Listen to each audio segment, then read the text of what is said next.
thepascal. You are now rocking with that dude Pascal. We be going wild, Haitian in the building, so original. Got the haters catching feelings. Get your hands up to the ceiling and keep them held high, cause St. Louis is ready. Forget about it, goodbye. Hold on, we just saying hi. Five somebody, rise up. Weekdays, catch us live, somebody. Let's go. Good afternoon. Good morning and good evening, everybody. Welcome to the Pascal Show. Hope you guys all doing well out there. Hope the show finds you in great spirits, because another day above the dirt is always a blessing. Happy Super Bowl Sunday for those of y'all who are about to watch the Super Bowl. I'm not going to hold you guys too long. It just depends on, I always say that, and it turns out to be a very long show and all that. But here's the thing. There's still a lot of things that are still brewing right now. We don't know what's really going on. There's some things that are being looked into. There are things that are being searched on Nancy Guthrie's property right now. But of course, we'll find out more information as we continue down this route. We're not going to be on for a super long time because it's Super Bowl Sunday. We all have things to do this afternoon. But of course, if there's brewing information or if anything breaks, I'll be right back here to give you guys the story and give you guys the updates on it, okay? But in the meantime, please do me a favor, hit that like button down below. What's up? What's up? What's up? Good morning, good afternoon, good evening to every single last one of y'all. Thank you so much for tuning in and being a part of the conversation. So make sure you hit that like button down below. On your way in, don't forget to hit that follow button if you're watching on these other platforms.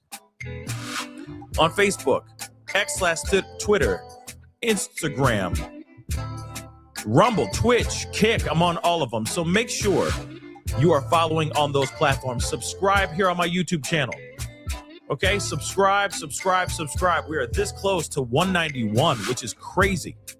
191K. That's amazing. So make sure you're subscribed, okay? Hit that notification bell, set it to all so you know whenever I go live, whenever I upload, because honestly, it is a lot of breaking news and very random. So make sure that bell is turned on, okay? Hit that join button down below, become a member, check out my Patreon, and of course, check out pascalmerch.com. We got some really great stuff over there. pascalmerch.com. Okay, guys. We have got to get into some things. Now, there's been a lot of things that have been brewing over the past couple hours. I've been keeping an eye on all this stuff, but something sparked my interest that we definitely need to talk about. And we're going to be jumping back and forth. I know like JLR is out there. He's doing his thing. He's, boots on the ground. He's been live streaming and all that. And I've been keeping an eye on that as well, just to see if there's any type of updates, any type of thing that he catches brewing during his live. Something, though, is actually happening that I find to be very interesting.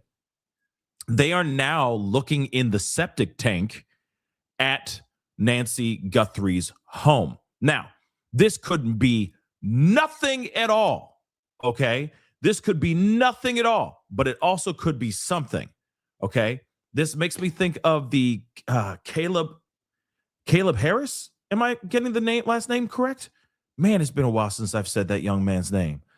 But if you know about I think it's Caleb Harris. If you know about the Caleb Harris case, the young man that, before I say it, let me look it up. But it makes me, am I right with the Caleb Harris? His last name, Caleb Harris? I feel bad, but he went on a walk, all right? He went on a walk, and then he disappeared. He was right by some type of drainage type of system, right? And that was like the last Snapchat video that he put out.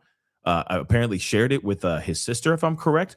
And then he just disappeared, only to be found in like a water reserve basin, right? His remains were found inside that, right? Now, of course, may he rest in peace. But everybody was wondering, was it because he had, maybe he was smoking some herbage, maybe he was drinking, he went on a walk while he was, under the influence, and maybe he fell or something of that sort. Something tragic happened to him in that way, only for him to be found inside this water reserve tank, right? Which is absolutely devastating to say the least. Okay. So clearly, this is not going to be a situation where if she's in this septic tank, this is not going to be a situation where she picked up the manhole lid herself and then inserted herself into the septic tank to close it on top of her. I doubt that. Clearly, something sinister has happened to Nancy Guthrie, but we don't know. This is what they're looking at right now. This is what we're seeing right now. So let's just get straight into this so we can see this for ourselves. Again, do not forget. And of course, we're looking at a bunch of things. There's live feeds and all that. I'm going to get all that here in a second. I just turned everything on and went live right now. So I don't have everything in front of me, but we're going to get everything up and running in just a minute. Okay. So let's take a listen to what Fox has to say about this. And let's bring in the aforementioned senior correspondent, Alicia Acuna, outside the home there. Alicia, we're watching these pictures from the Fox flight team. Clearly, there is something happening over there. We don't know exactly the nature of it. What can you tell us from your vantage point? Hi, Kevin. I can set the scene here for you. About an hour and a half ago, we had a sheriff's deputy come up, park in front of the home. That caught everyone's attention. Now, not too long ago, within the last 20 minutes or so, we saw an unmarked vehicle with law enforcement drive up. The two spoke, they got back in their cars, and then we saw yet a third member of law enforcement walk up. 3 people walked to the back, 2 to 3 people walked to the back, and you can see them now. And they are what our drone team is describing to us. The Fox flight team is describing this as possibly like a manhole. I heard Jonathan say that it could be some sort of water drainage. Either one of those is possible. We're not quite sure. But they've been poking around in there almost like they're looking for a sample of some sort. Looking into this area. We've been kept back just a bit, actually. Usually when they have some sort of activity here at the site of Nancy Guthrie's home, we're often pushed back. The media is pushed back so they can do their job. Clearly, they're not concerned about that right now because we've all been allowed to stay as law enforcement continues its work to the back. Kevin? Let me ask you about the searches that were happening, Alicia, Saturday over at the home of Annie Guthrie. Have you heard anything about the nature of those searches? Everything we've gotten has been from our Fox Digital team. They were on site when about 4.5 hours after Savannah Guthrie and her siblings released that most recent video. They arrived at that home. They were there for about 2.5 hours. And according to our Fox team on the ground there, they could see, they could hear clanking of some noise being made. They could also see in the garage area what seemed to be flashes of light coming from a camera.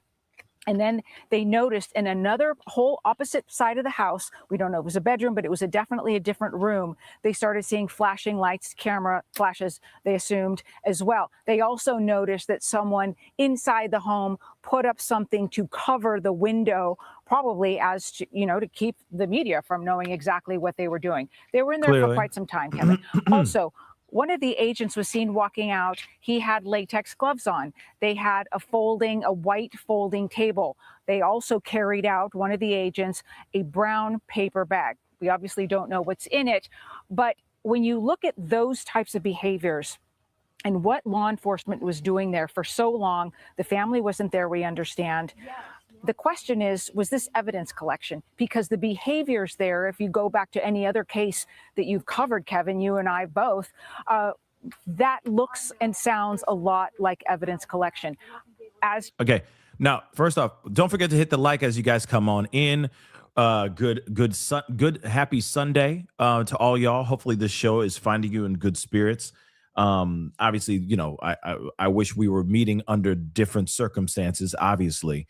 But, of course, I'm going to give you guys a recap here in just a little bit. But make sure you hit that like button on the way in. Let's get it to 1K like right now. Let's get it to 1K real quick. Bang, like that. And, of course, don't forget to subscribe, okay? We in the 90s now, okay? We in the Zach Morris Saved by the Bell era, okay? That's where we're at. We're in the 90s, 190, okay? So show some love and support and hit that subscribe button, please, and thank you, okay? Yeah, Raven, your man's beat right now. Okay. Your man is absolutely wrecked. But we are here. Okay. My voice is all gone, etc. It's bad. I'm sipping on tea, trying to get through this so I can give you guys the show and the information that you need. Okay. So again, what we know right now is that first and foremost, there's new activity back at Nancy Guthrie's house. Now they're doing some stuff out in by the septic tanks and all that, which is absolutely insane, right? Last night, like they just spoke about, law enforcement was over at Annie Guthrie's home or Annie Sione's home, right? They were taking photos all throughout the house, but they were also looking in the garage. And you got to remember, the last place that she was there, the last place that she was at before she allegedly went back home was at Tommaso and and Annie's home. Okay. That's where she left to, okay, or left from before she went home. So, of course, they're doing the reverse math. If you take a whole step further back, aside from the phone call that was made saying, hey, she didn't show up to church, do you know where she is? Take another step further. The last people to see her breathing and the last place she went before she went home was at Annie and Tommaso's home, okay? So, of course, we are all kind of wondering what the F is going on. They came out with a few items. We don't know what those items are because they were concealed. They could have cut out pieces of the wall, put it into bags, etc. We don't know. All we know is that they went through that house. They had a search warrant. They went through that house. They took photos. There is conversations about them spraying luminol throughout the house, etc., to take photos and all that, which is the right thing to do. Let's not forget, the last place she was at was having dinner at Annie and Tommaso's home, having dinner and playing mahjong with Annie, I'm assuming. And then Tommaso, allegedly, the brother-in-law, Tommaso, Annie's husband, dropped her off at her home. Let's not forget that. That is strange, right? Well, it's not strange that you would just drop her off and all that. But the fact that he is the last person to see her alive, from what they gave us as far as the timeline, it's understandable that they would go over to Annie's home, Annie and Tommaso's home, and look through it, right? And see what's going on, see what's popping. So that's what they did last night. Now there's been crazy heavy activity. Sheriff's Department has been back at Nancy Guthrie's home, searching this specific area. For what reason, we do not know. But we'll find out. They're trying to, this is their latest probe. Right now, their latest search is at this septic tank. Why? What made them think to go and look at the septic tank? Right? Well, let's continue, shall we? Jonathan mentioned, the Sheriff's Department reiterates, just as this is happening, that they will not be holding a news conference, that they won't be coming forward with any new information at this time. They still don't have a vehicle of interest, and they still don't have a person of interest. However, there is a tremendous amount of evidence collection going on. Obviously, there is a tremendous amount of activity happening as well. We have not had a news conference from the Sheriff of Pima County since Thursday. And we won't get another press conference from the Pima County Sheriff's Office anytime soon. He's already angry, okay? Sheriff is already in his feelings. Clearly, he's an emotional man. He's already in his feelings, okay?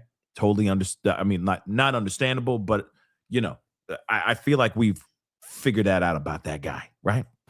And I understand if the pictures were accurate that apparently someone in leadership over there was at a basketball game, which is probably not the best look for the department, but I'm not certain if that's actually been verified. But let me ask you while we have you, Alicia, I know that local news has been a bit of a repository for information regarding alleged demands, alleged requests made Is that also happening in local Spanish TV, to your knowledge? And what, if anything, can we glean from the fact that the alleged abductors continue to be working at least somewhat to get the word out to local media? It is interesting, isn't it, Kevin? Because obviously the kidnapping of Savannah Guthrie, an NBC News star, her mother, was going to garner national attention. And whoever's behind this decided to reach out to, as far as we know, 2 local TV stations here in the Tucson area, in addition to TMZ. They did not reach out to NBC, the employer of Savannah Guthrie.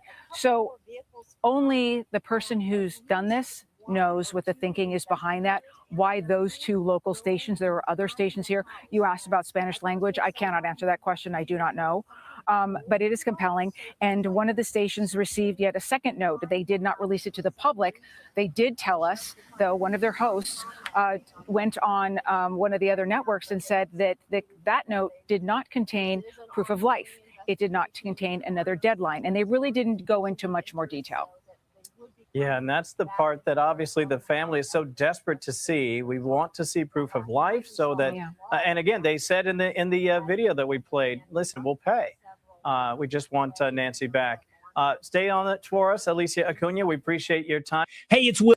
Yeah. So of course that's one piece. We're gonna continue though. And here's the other thing too.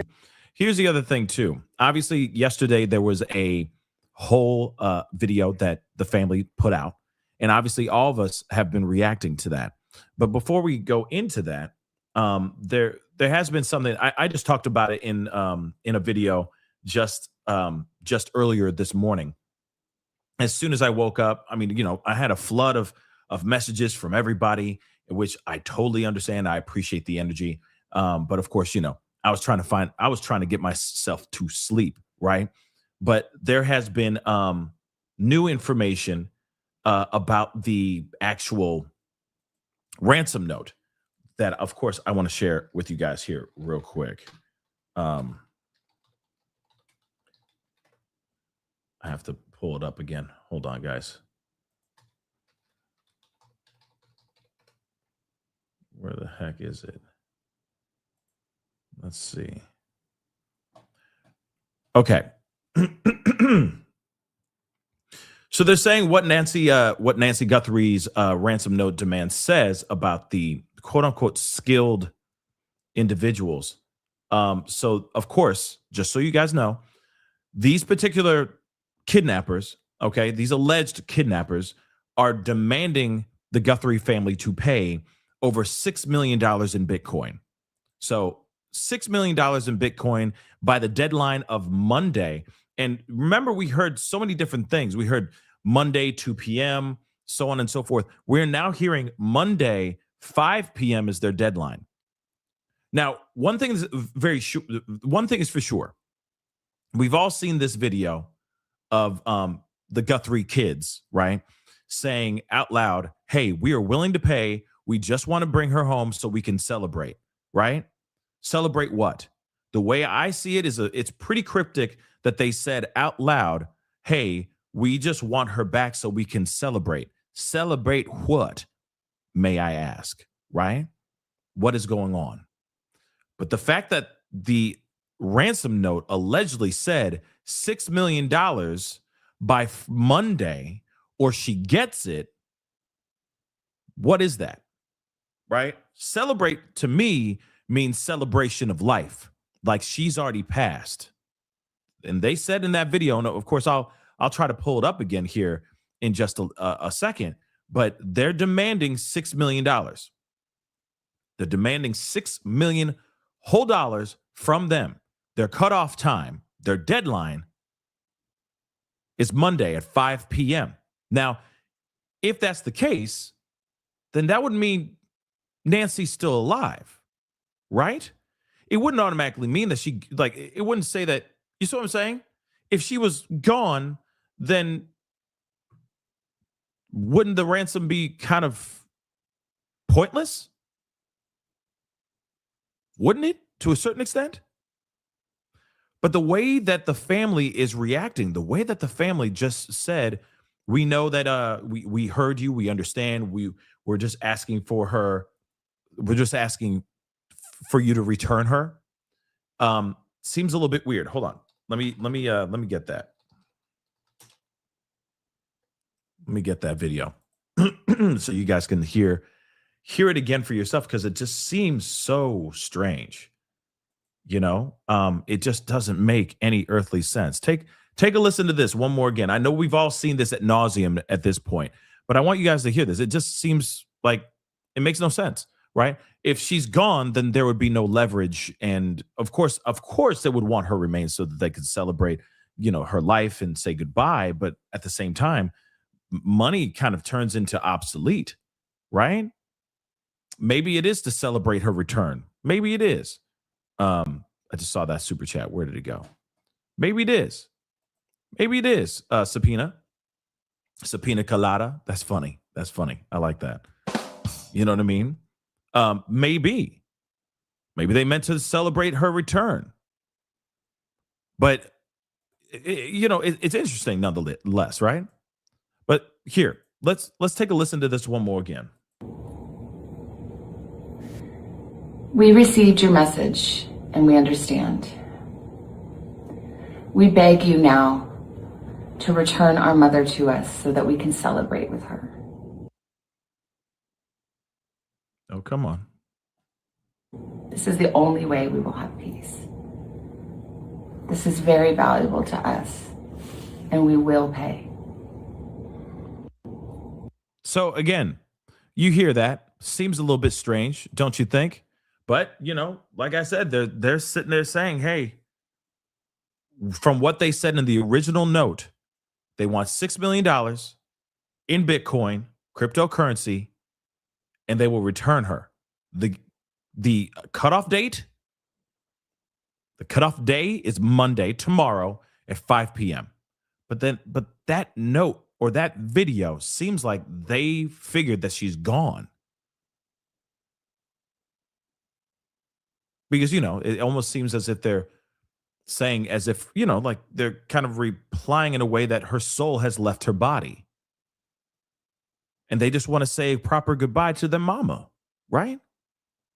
So something seems a little strange about that. Just really quick, we're going to look at a couple things here, but let me play this really quick, okay? We're doing all this catch up, but let's rock and roll. Bring in Ted Williams, Fox News contributor, former DC homicide detective, and he is outside the sheriff's office there in Tucson. So, since we last talked to you 24 hours ago, what new do you see in terms of developments and where you think the investigation is right now? Well, let me say good morning to you guys, and let me say, for some reason, I have a ray of hope here that they may very well be able to bring Nancy back to the Guthrie family.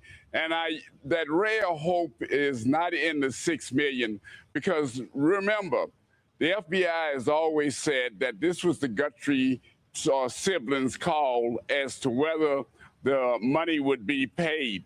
I have looked at this case in the sense that the FBI and the Guthrie family have asked for a proof of life.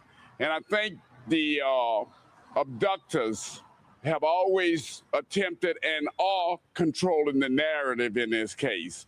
And as a result of that, the one last word in the cryptic message that was sent by the Guthrie siblings yesterday, the last words, "We will pay." And so what I believe is that something happened either in that second note or there was a note after the second note, and there may have been something that had given the Guthrie family some optimism that they can bring their mother home with money. And money has never been the source of an object here. They wanted just proof that Nancy is still here with us. But I think this is I'm very optimistic, should we say, that they may very well still be able to bring Nancy home to her loving siblings alive. Ed, that is very interesting. Mind you, let me just say this really quick, and just checking this. This was posted an hour ago. This may have been shot last night, or first thing, or first thing early this morning. But I don't know, guys. I mean, just how the family's been reacting. That video, to me, them sitting there saying, we just please return her to us so we can celebrate. It does not give me the vibe that everything's that like she's okay. But I could be wrong. You never know. They could have had, from the time of the first letter that was sent, basically saying like $6 million in Bitcoin or she gets it, right? Monday is the deadline or she's gone, right? Between that note and the second note they put out, maybe some complications happened. Maybe something happened. Maybe she got hurt. Maybe because of the attack, something bad happened and she perished. Maybe in that second note, they gave off the vibe that she is no longer here. Maybe, there's a lot of maybe, right? But, that's the thing I'm trying to figure out. The video itself does not give me the vibe that they believe that she is still alive and breathing. But, like I said, I've been wrong a billion times before, fam. A billion times before. Okay. But let's continue listening. And of course, we're going to check out JLR's live. Okay. Because he's boots on the ground. He's checking everything out as well, of course. So we will be circling to that here in just a minute. And then, of course, Brian Enton has some updates, etc. There's a lot to get into. So get in here, get comfortable. Don't forget to hit the like. Okay. Let's get to the 3K. I see a gang of y'all in here. Holy cow. Let's get it into Let's go to 3K. Let's get crazy. Okay. Let's get nuts. Hit that like button down below. Let's get it to 3K. Okay. And of course, do not forget to subscribe. All right. Those are the two simple asks I am asking right here. Let's rock and roll. And it's not the message we've gotten from all of our experts. So I'm super hopeful listening to what you're saying, that we will pay tells you that there's a strong possibility that she is alive. We also have been examining this recording. It was only about 22 seconds long from last night that Savannah Guthrie and her siblings gave. It was, every word was selected very deliberately, in my view, including the ones that you just brought up.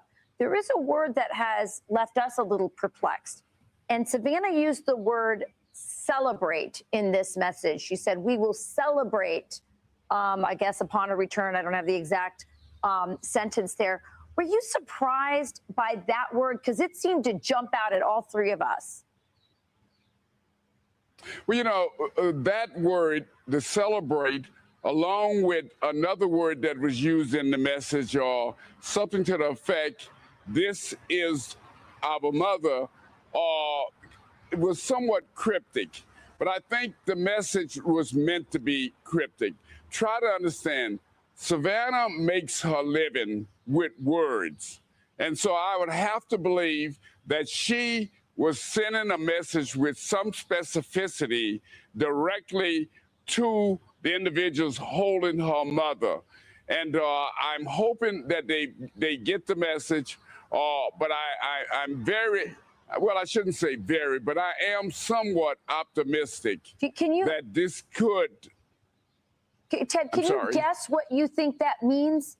I know it's cryptic and I know we don't know, but just based on your own experience, what do you think that means? What is that cryptic message with celebrate?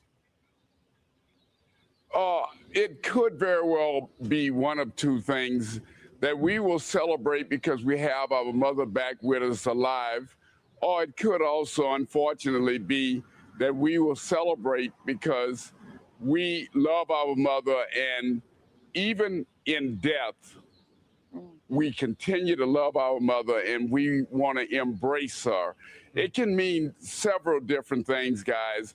But I think the bottom line is I want to be more optimistic this morning. I'm hoping and praying that there's a final and a positive result in this case. Yeah, the entire country feels that, Ted. Let me come back to the investigation and get your read on this part of it, and that is the investigators keep returning to Annie Guthrie's house, and we saw late yesterday they were back at Annie's house. Why do you think they keep returning there? There's something going on about when she was dropped off. We know that Nancy on that Saturday night was alleged to have been dropped off by members of her family, and it appears as though it could have been Annie and her husband, but we don't know that directly. And I think that they're definitely looking, there's something or that they believe that there may be a nexus of some information that the Annie and her husband may very well be able to provide. But it's all part of the investigation. Try to remember, Griff and guys, they are keeping this investigation, meaning the feds and the local law enforcement, they're keeping everything, I think, very close to their vest. So this investigation has taken on a parallel track. One track, you have Savannah and her siblings saying, hey, we will pay to get our mother back one way or another. And on the other side, you have the investigation that will continue in this case. I do find that it's sophisticated that they're asking to be paid in Bitcoins. Normally in these investigations, when there's a kidnapping, the investigators want just money, and we're talking about the Benjamins, the American money. But there's something going on here that the captors are trying to send a signal even to law enforcement.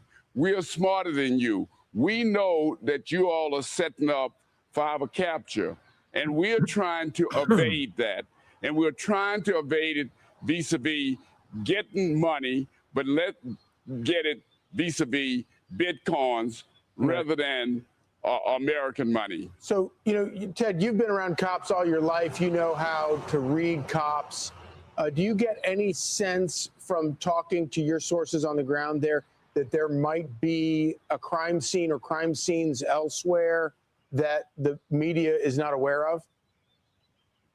Yeah, I am getting that kind of a feeling. I've talked to several individuals here on the ground, and while they're not directly giving me any information, I think that there is that hope, and unfortunately, that there may very well be a crime scene elsewhere, and they're checking in and everything out. Ted, I want to go back to what Griff brought up, which is the return again and again over to Annie's house, Savannah's sister's house. Yeah, let's have that conversation, right? What happened at Annie's house? Why were they at Annie's house? Of all places, of all people, why were they at Annie's house? I think that's the one thing that we all want to know, right? She was there before she disappeared. If we did the reverse math, I mean, at least as far as, the hours before she went missing the very next day, or, late that night or first thing in that morning, you see what I'm saying? That I think is a very important piece of information.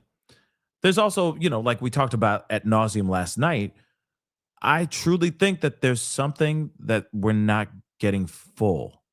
I don't think we're getting the full timeline, and I don't think we're getting the full truth. Now, that could be something that could be going on between Annie and Tommaso, but it may not be them at all, right? But one thing is for sure, that timeline has been off, wouldn't you say? The timeline is off. Now, what happened here? They went to that house, to Annie's house, for a specific reason. Savannah, Cameron, and Annie are not staying at that house anymore. Because now, I mean, you never know. It could literally be looked at as a crime scene now. It is the last place she was at before they say that she went home. Don't worry, we're going to look at the timeline again so we can see what's going on. But again, what's going on here, right? Could the theory that was leaked out here by a source several days ago, could that literally be it? Or are we, is law enforcement spinning their wheels right now, right? I don't know, but let's take a look. You know that Annie and her husband Tommaso were the last people to have seen Nancy Guthrie, other than the abductors. They were bringing her home from dinner to her home, although it's not clear if they did that together or individually, and which one is the one who actually dropped them off. In all that we've seen over the last week of coverage, we've not really heard from Tommaso. Is that unusual? Is he a person? I don't believe he's a person of interest, but is it strange? Not yet. Strange that we haven't seen him sit alongside of the siblings, that we haven't seen any interviews with him at all? I find it a little strange. I do find it strange. I get it that it's not his mama, but that is his mama-in-law. He is part of the family. He and Annie did sire a child together. They are obviously very, very close. So yeah, hell yeah. That's a damn good question. I've been wondering the same thing. I just didn't want to say it out loud because I'm not trying to sit here and come off with the vibe that I'm side-eyeing Tommaso.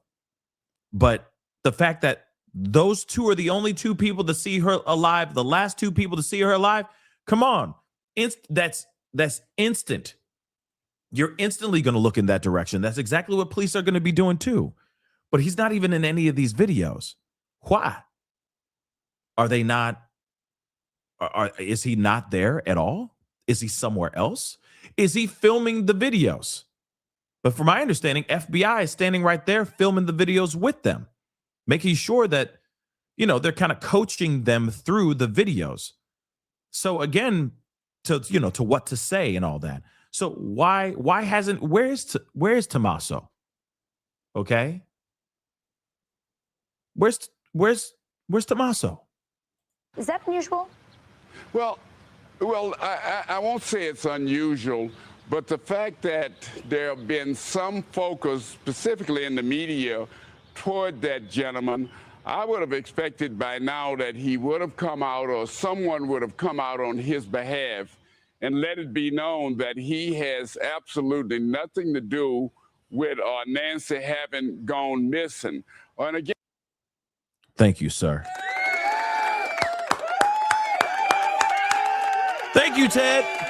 Come on now, Teddy. Tell us what it's like. Tell it how it is, okay? Let this man cook, all right? Why hasn't he said anything, right? It's I can't believe that this is going on. Please return. Please send her home. Blah blah blah. We haven't heard anything from Tommaso, right? Why? Why haven't we heard anything? I think that's weird. I get it that maybe he's like, no. My name's Bennett. I ain't in it. I'm going to sit over here. I'm just going to sit in the stand, stand on the sidelines, and I will be here in solidarity, and I'll be here to be the shoulder to lean on, right? I'll be the support system, but I ain't going to be on camera. That doesn't make sense, right? That seems a little bit strange. That does seem a little bit strange, but like I said, everybody, that does not mean an admission of guilt. Okay. Everybody deals with trauma completely different.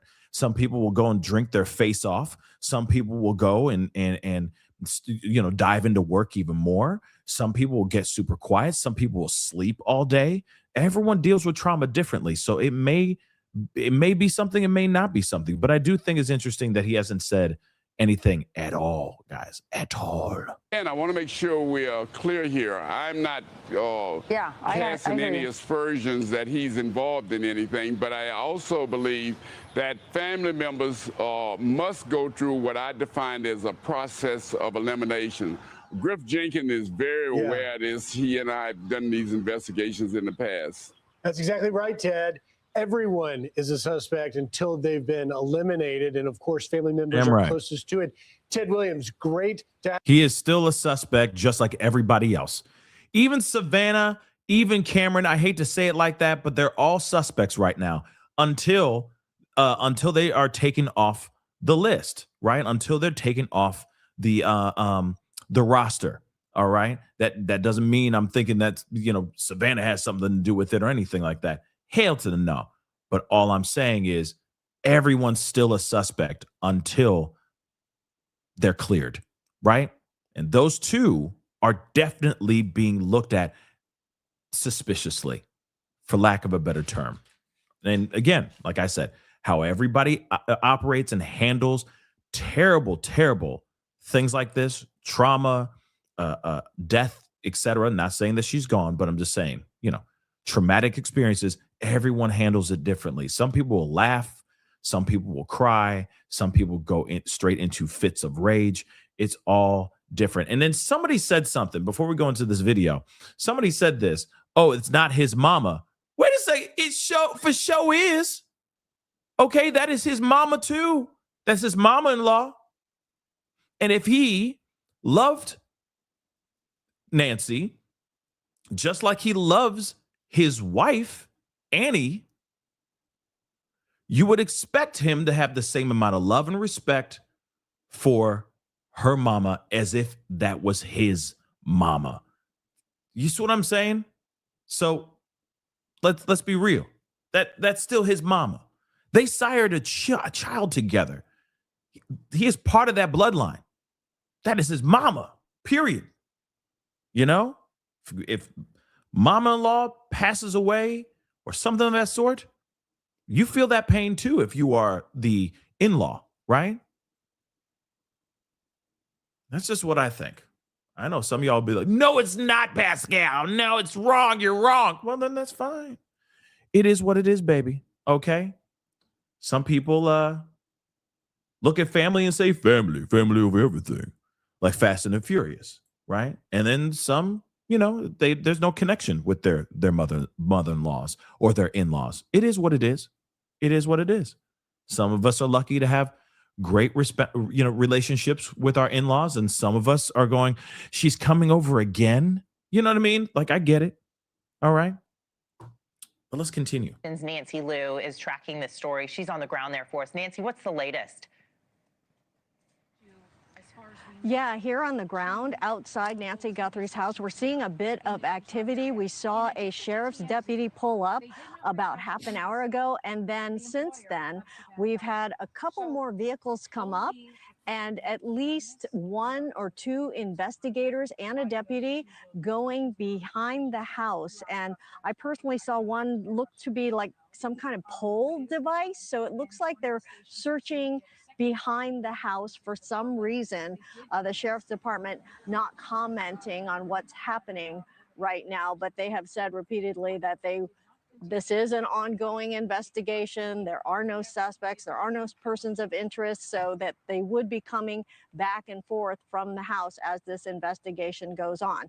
Now, last night we saw a lot of activity at the home of Annie Guthrie, several miles away. We know that law enforcement was there inside the home. We saw flashes going off as if people were taking pictures inside, and we know that investigators were in there for at least 2-3 hours, and deputies were seen coming out wearing blue gloves, one carrying a brown bag. That was around 10:30 p.m. So it was a very long night of investigating.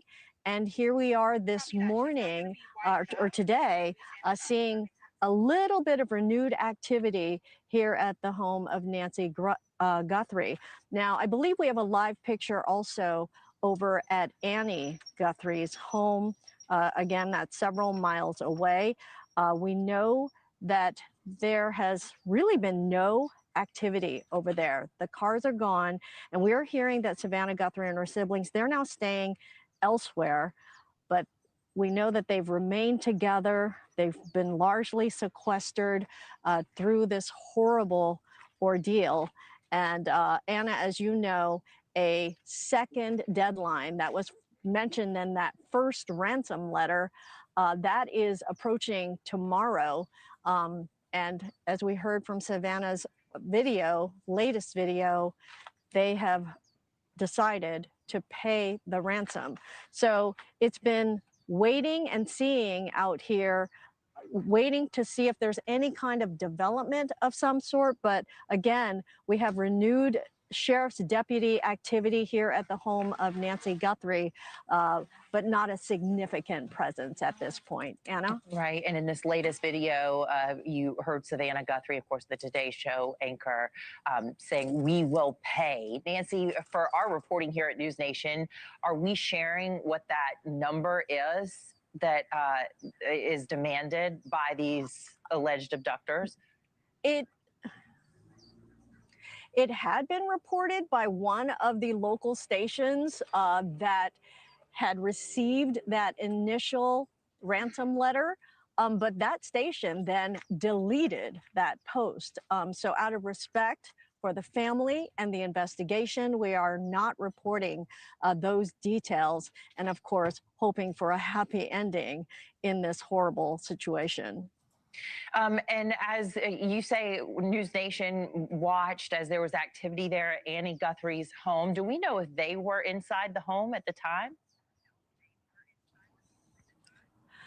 Yeah, we suspect that they were in the home at the time, but we know that as of now, there is nobody, we believe, at that home anymore. The car is gone, and we're hearing that they are staying at a home elsewhere because there's quite a media presence over at that home as well as over here at Nancy Guthrie's home. And notably, right, this hour marks exactly a week that Nancy Guthrie was reported missing. And then this entire incredible situation developed through this week. And of course, there's growing anxiety and concern because we all know that 84-year-old Nancy Guthrie, she has daily prescription medications and she has been without them now for over a week, Anna. Thank you for watching. Subscribe below and down. Gotta love those jump scares. So I think everybody is a little, obviously everybody's very concerned. Everyone's confused. People are still trying to figure out what actually happened here. This obviously is a very, very huge deal. And of course, we're all trying to figure out what's going on here.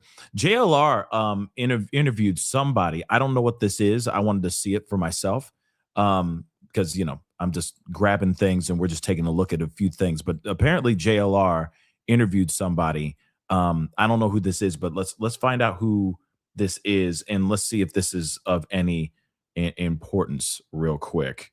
Okay, let's take a look. I'm Jason. Okay. So this is Jason. He lives in the neighborhood here. Okay, neighbor. And he just told me never seen anything like this ever. No, this is the craziest thing I think I've ever seen. I mean, there's been a few things that have happened in Tucson, but nothing like this. They had, the Elizabeth Sells case. They had the bombing of Gary Triano. They've had a couple of other things, but nothing quite like this. And I will just say, without trying to be disrespectful and rude, but in the that it took a lot of cojones for the sheriff. Somebody says we're muted. Look at that. Are we muted? Can you hear? Can anyone hear? Audio. The other way. Jason right here. Jason is a neighbor. He lives here. He's never seen anything like this ever. Talk to us. What's going on, Jason? It's probably one of the craziest things I think I've ever seen. I've been through the, Gary Triano bombing. I've gone through the, seen the Elizabeth Sells case, but nothing quite like this. But I will also say it takes a lot of cojones for the sheriff's officer to be at the U of A basketball game last night instead of doing his job. I think it's pretty disgusting. There it is. Hey, some people are like, whatever, man, let the man live. But did you see? Yo, people are mad at the sheriff for not saying, hey, a basketball game can wait. We can wait on that basketball game. We gotta find this mom, right? So that's the general consensus right now. People are not happy about this at all. I understand people need a break, but this is not the time nor the place to do that. So how long have you been living here? I've been living in Tucson for about 36 years. And you live around here? I live about 15 minutes. Okay, 15 minutes. So what do you think happened here?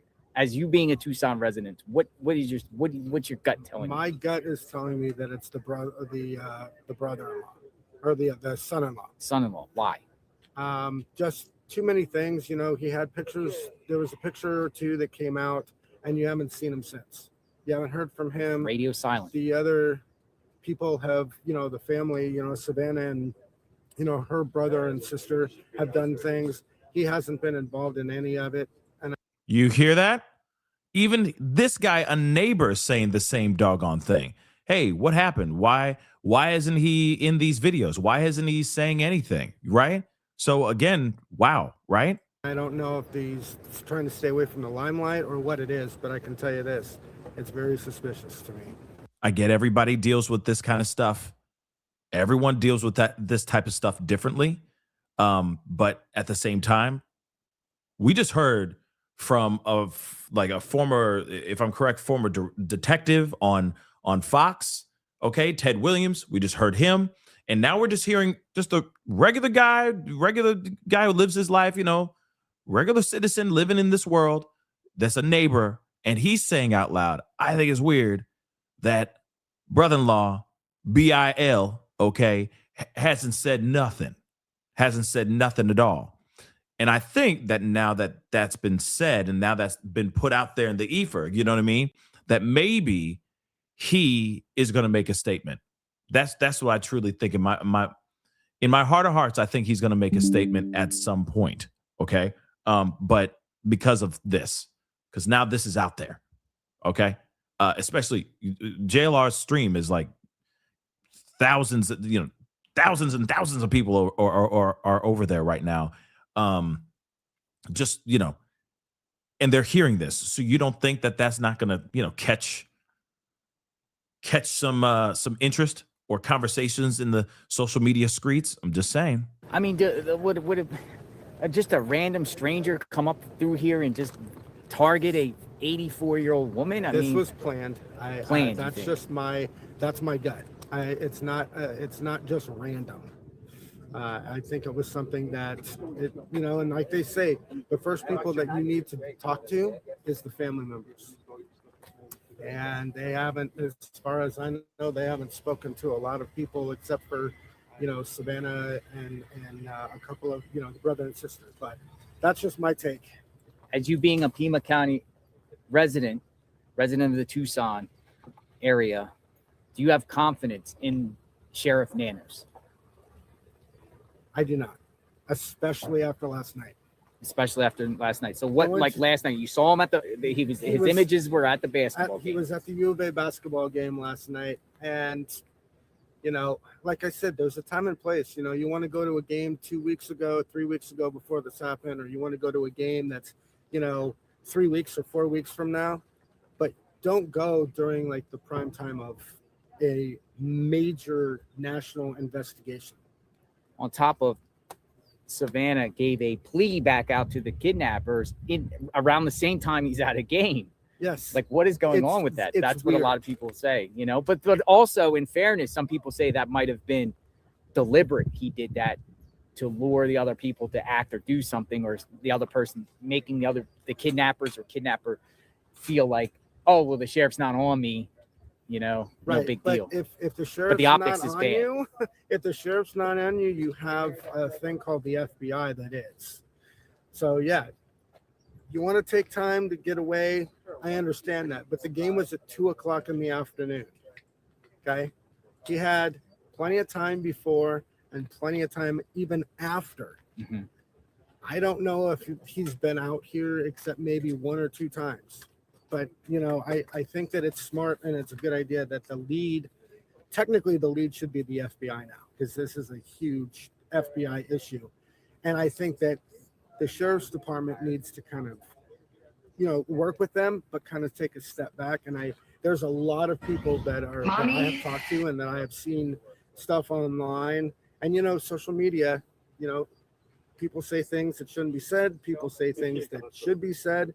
But I think that a lot of people, there's a lot of backlash that he went to the basketball game last night. So I did at one point have faith in him and in, but this is the second incident that has happened where on Monday he dropped the ball. They opened up the house, they opened up the property for everybody to come into, which should never have happened. Some people say that's crime scene contamination. Yeah, contamination. And it very well could be Compromise. because you're allowing everybody to walk up to the very front of the door to see where that Ring doorbell was. And the blood. With blood sitting there. It should never have been opened back up for anybody. To this day, it should be just closed off. I'm not saying media shouldn't be here because I think it's the most important thing. They're doing their job. So that's just my take. Okay. I mean, that's his take. Let's hop ahead and see what's going on. It might just be him shooting the SUV, the sheriff's SUV. Let's just see if it gets there. That is. Yep.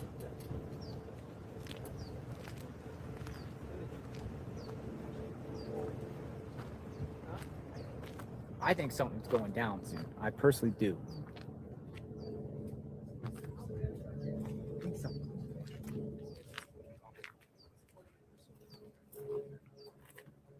We'll see if something's going down. Obviously, we're going to keep an eye on this.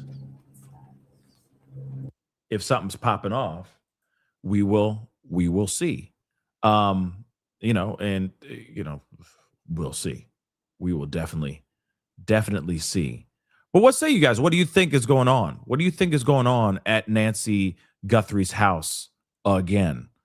What do you think? Do you think something? Do you think that they found something?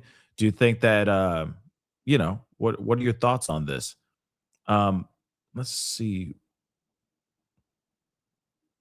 Let's take a look at this. Joe, what do you Whoops. make of the tone of the video as well? Not only the words, but how they were saying them. It's a very somber tone. Right. It's not like they were excited, like, they were upbeat to get her back. I mean, the body language from the first video into the second video is very telling as well.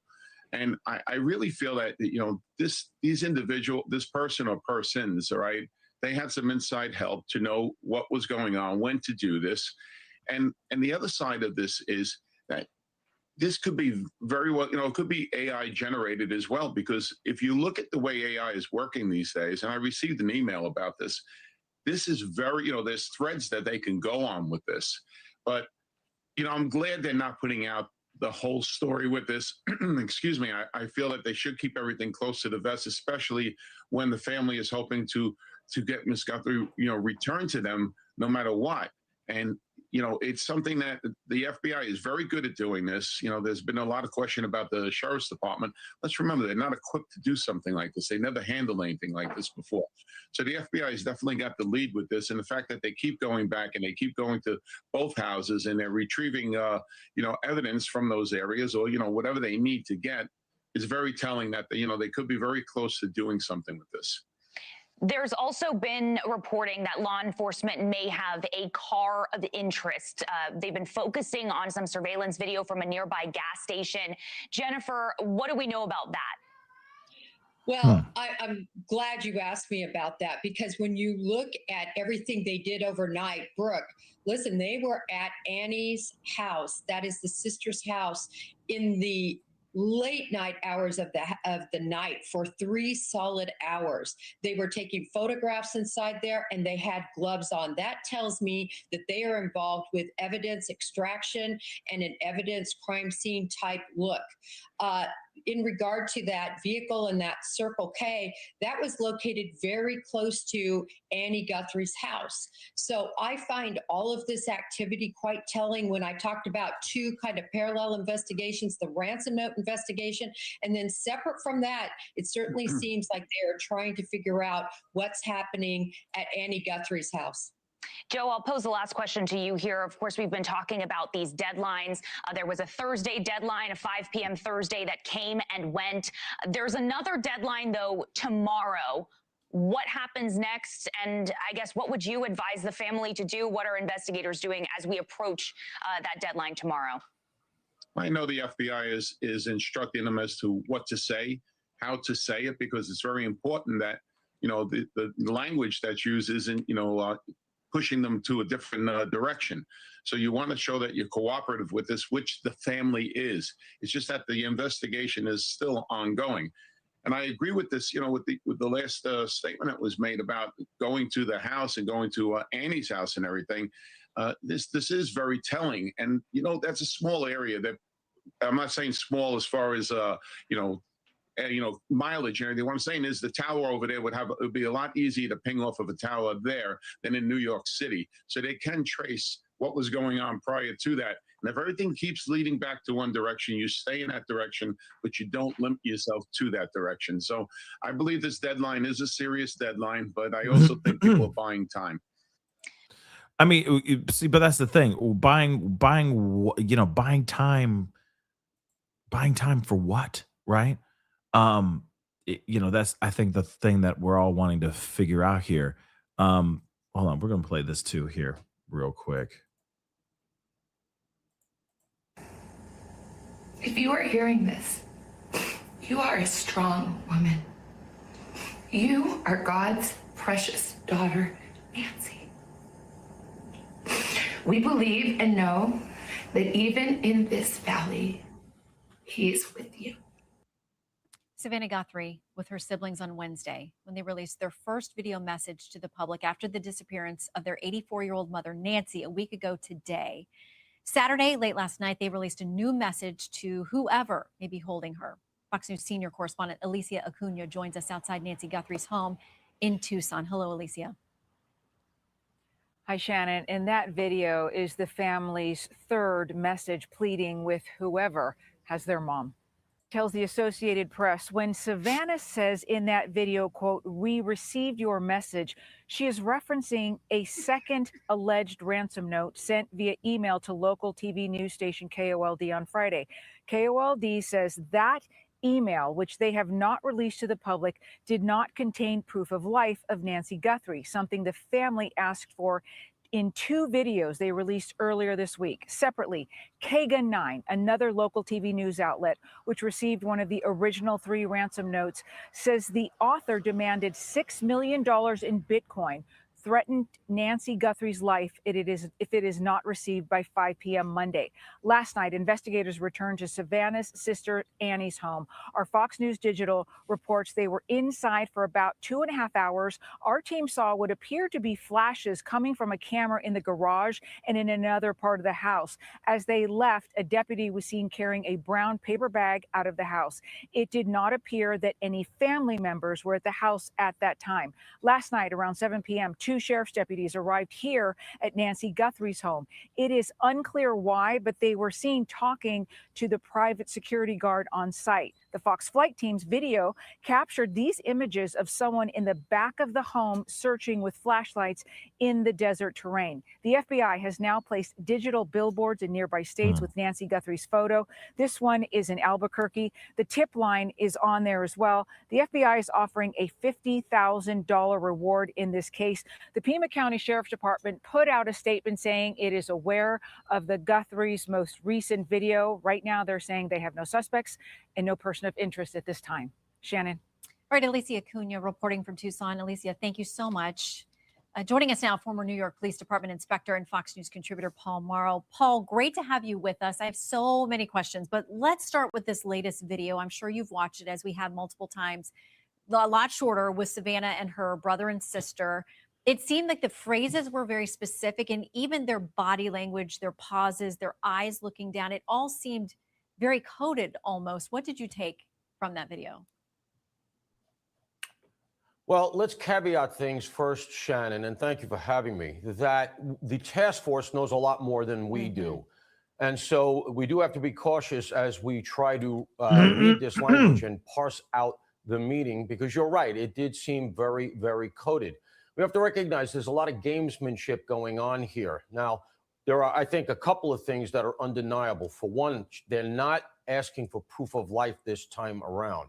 Whereas in the prior two videos, especially the second video that was made by Brother Cameron, Logan, he thanks was so much for joining unequivocal, us. saying we can't pay unless we get some sort of proof of life. That seems to have gone away.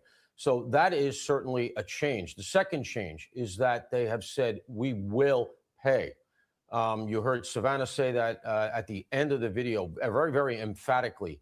Those two things jump out to me that there's a change of posture, certainly on the part of the Guthrie family. What it means, as I said, we have to be very, very cautious. Some of the language near the end gets very, very cryptic and not very encouraging. But there, like I said, could be some gamesmanship going on, messaging being sent, because we have to remember something. They don't know that they're talking to the people who actually have her. Okay, so a couple of other things. The latest search was at Annie's house, her sister's house. Now, we're told that Annie and her husband were the last ones to spend time with her, to see her, to drop her off at her home last Saturday night. What do you make of the search at Annie's house?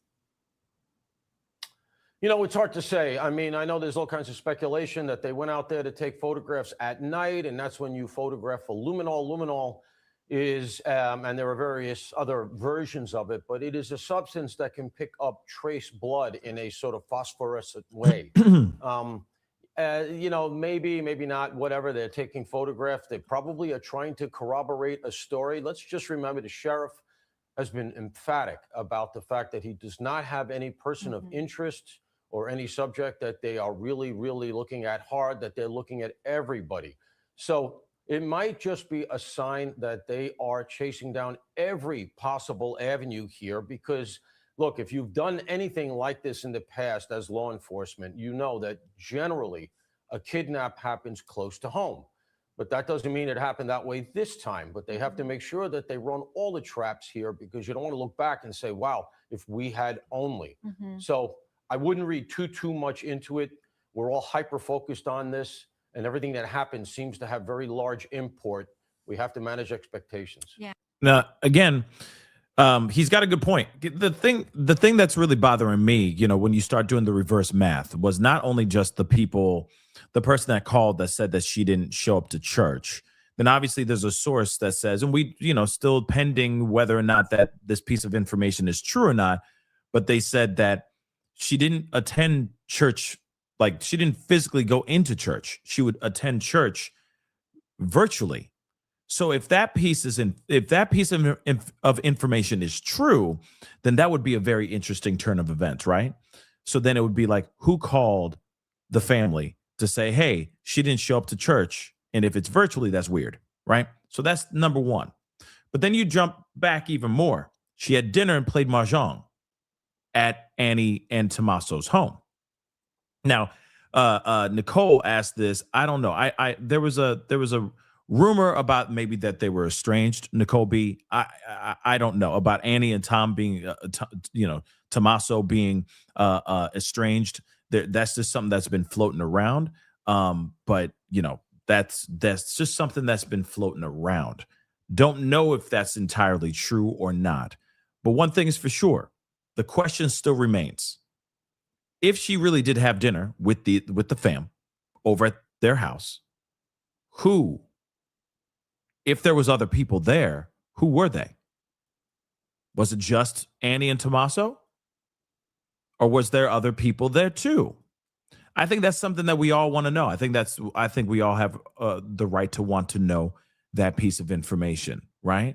So something here is just feeling not 110%. It doesn't feel 110%. And I feel like they're not telling us everything yet. Okay, quickly, this feels very local, very personal. I mean, the missives are going to local TV stations that you'd have to be familiar with. Right. There's talk of whether there are people who knew of her in her neighborhood, people who may have worked in the home or worked in the yard, knew something the way the cameras were taken out.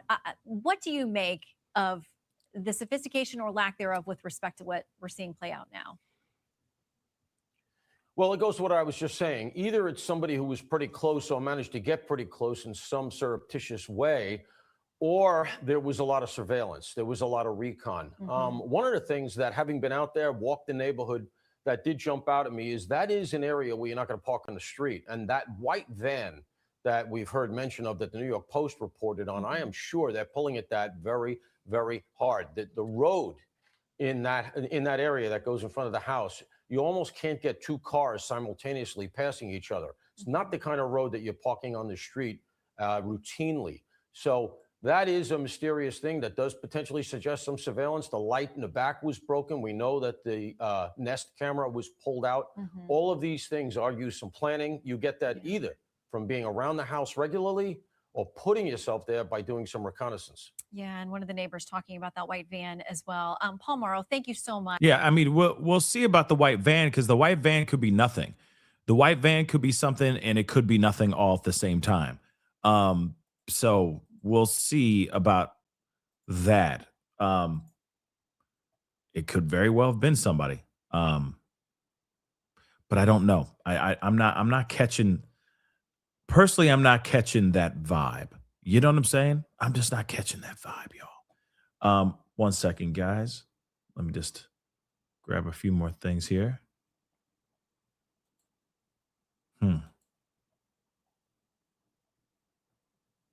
Madness.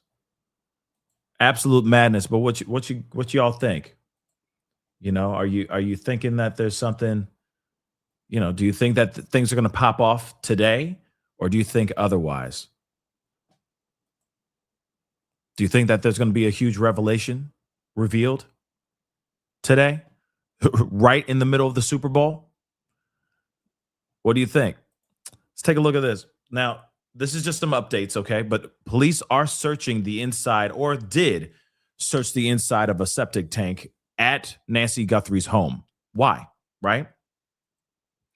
So the search for Savannah Guthrie's mother, Nancy, has entered its 8th day, with investigators seen probing a septic tank at her home, at Nancy's home. So today, Fox News shared footage from the property in Tucson, Arizona, showing that law enforcement officials using a pole, to check inside a manhole behind the house. An official vehicle has also been spotted outside the residence. There's just been there's been a huge uptick of police presence, okay? This comes after KGUN reported that the ransom note was threatening Nancy's life, and if her loved ones did not send $6 million in Bitcoin by Monday at 5 p.m. local time.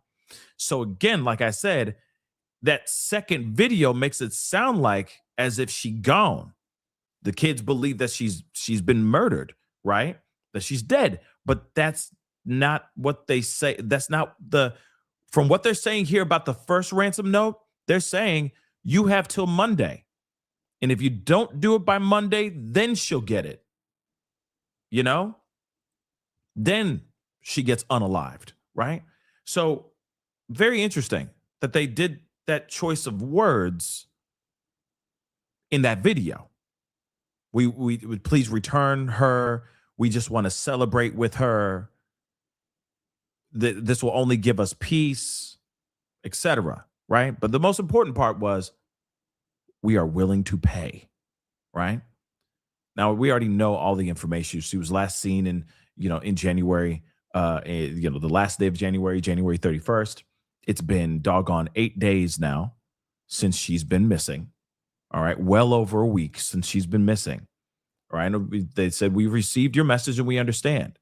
All right. We beg you now to return our mother to us so that we can celebrate with her. So police are still believing that she's still alive, as Pima County Sheriff's Nanos told reporters on Friday night.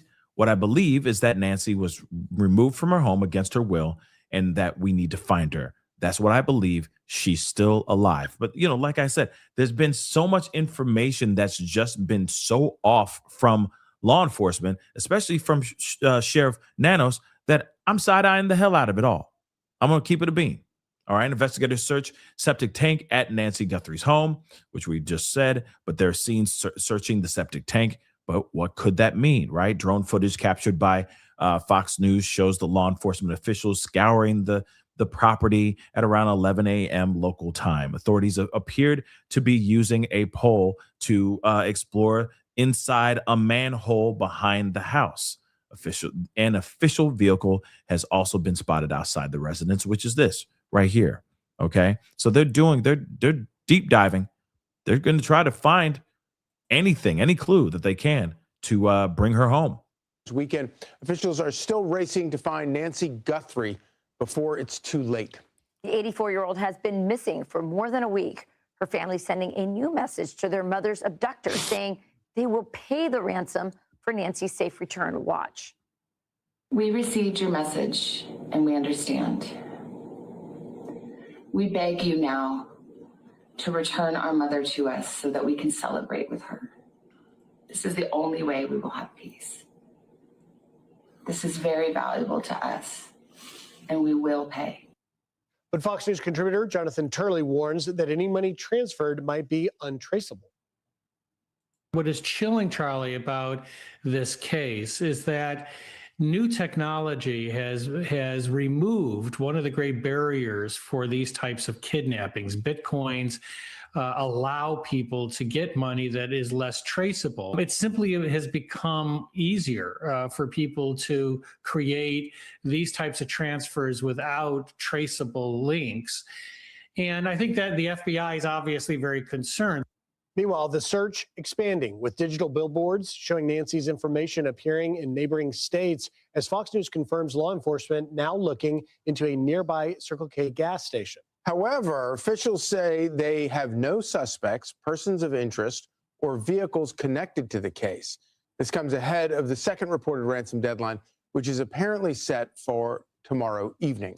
For the very latest, we go on the ground to Alicia Acuna, who's live outside Nancy's home in Tucson. Good morning, Alicia. Good morning, Griff. The FBI tells the Associated Press that when Savannah Guthrie in that video says, "We received your message," she is referencing a second note that was sent to local station KOLD here on Friday. And KOLD says that note, not released to the public, did not contain proof of life. Separately, KGUN 9, another local outlet which received one of the original notes, says the ransom demand is $6 million in Bitcoin and are threatening Nancy Guthrie's life if it is not received by 5 p.m. Monday. Last night, investigators returned to Annie Guthrie's home and spent about 2.5 hours there. Our Fox News Digital reports they saw what appeared to be flashes coming from a camera inside the garage and then again in another part of the house. When they left, a deputy could be seen carrying a white container and a brown paper bag. One of the Pima County deputies was also seen wearing latex gloves as they were leaving the home. It did not appear that any family members were at the house at the time. Last night, around 7 p.m., 2 sheriff's deputies arrived here at Nancy Guthrie's home. It is unclear why, but they were seen talking to the private security guard on site. And Griff, after you asked me about investigators going through terrain again last night, we went back and checked our Fox flight team's video from last night. You are correct. These are images of someone in the back of the home searching with flashlights. And Rachel, on Saturday morning, you asked about the proximity of the neighbors' homes. We waited until it was daylight to answer that question. So what were Nancy Guthrie's neighbors able to see and hear, and how could that help investigators? With that in mind, we wanted to give you a different point of view. So you've got Nancy's house, it's in the middle, and the lots are large enough for privacy. We walked the front of the properties, and on one side, mailbox to mailbox, it's about 300 feet. On the other side, it's a little closer. But with both homes that flank her house, there are lines of vegetation, there's space and cactus. And from what we could gather, it appears the neighbors to the back may have the best vantage point to her home.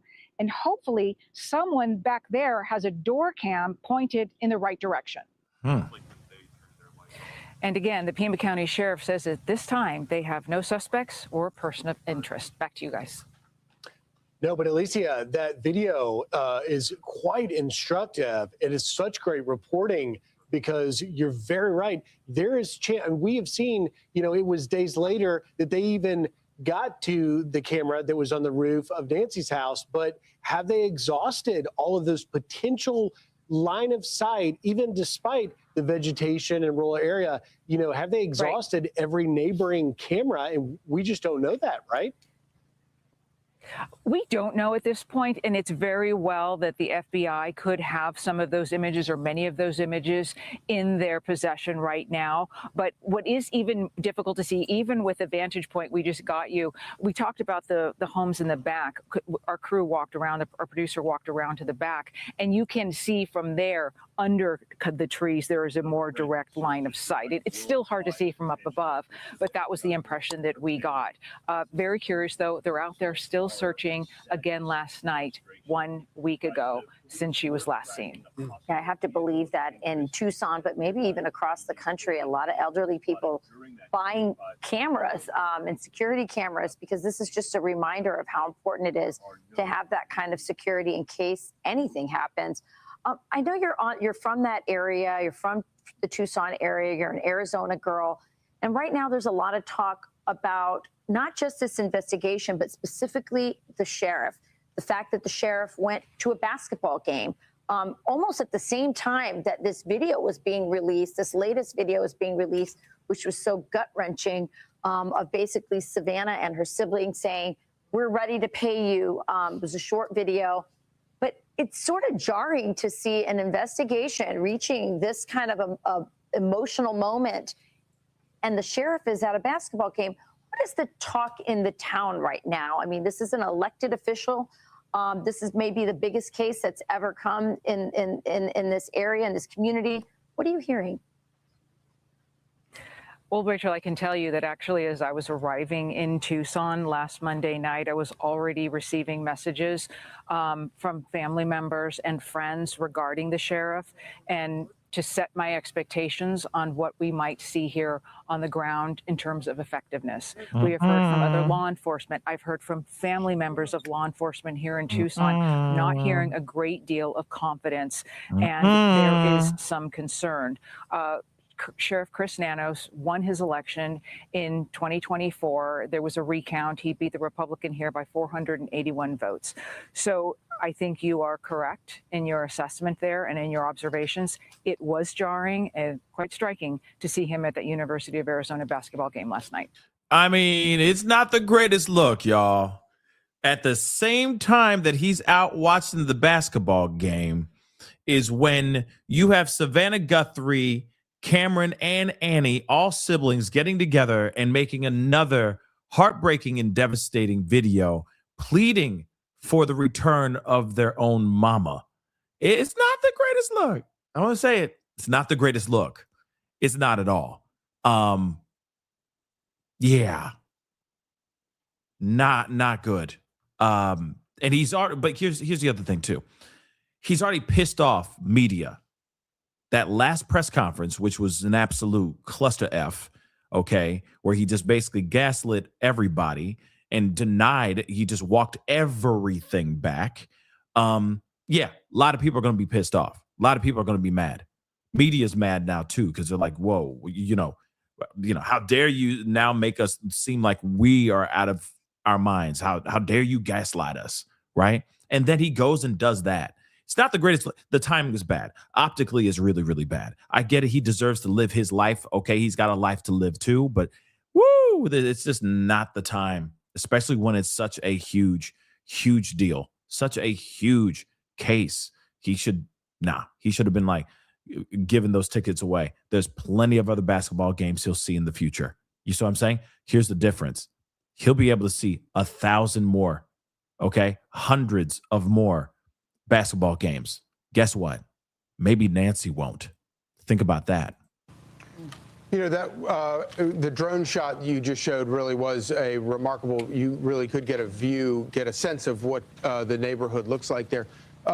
Looking at that, you get a real feel that obviously there probably is no other egress or exit from the building, from her home, except through the driveway if you're trying to smuggle somebody out. That'd be wild, man. If you're talking about a vehicle, Charlie, Yeah. is that what you mean? Yeah. I didn't see any kind of access from the very back side. You'd have to go through several the people's driveway yards area to get to another road.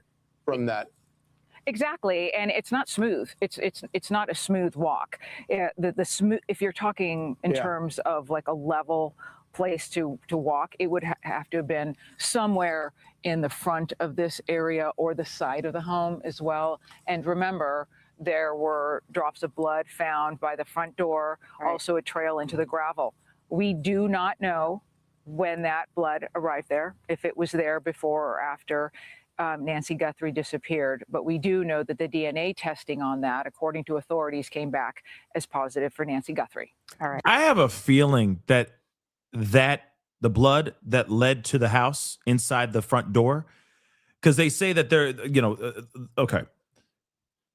Sheriff Nanos, which we got to take with a grain of salt. He's like, where did you get the story about blood being inside and outside the house? There's no proof of that. There's no proof of that.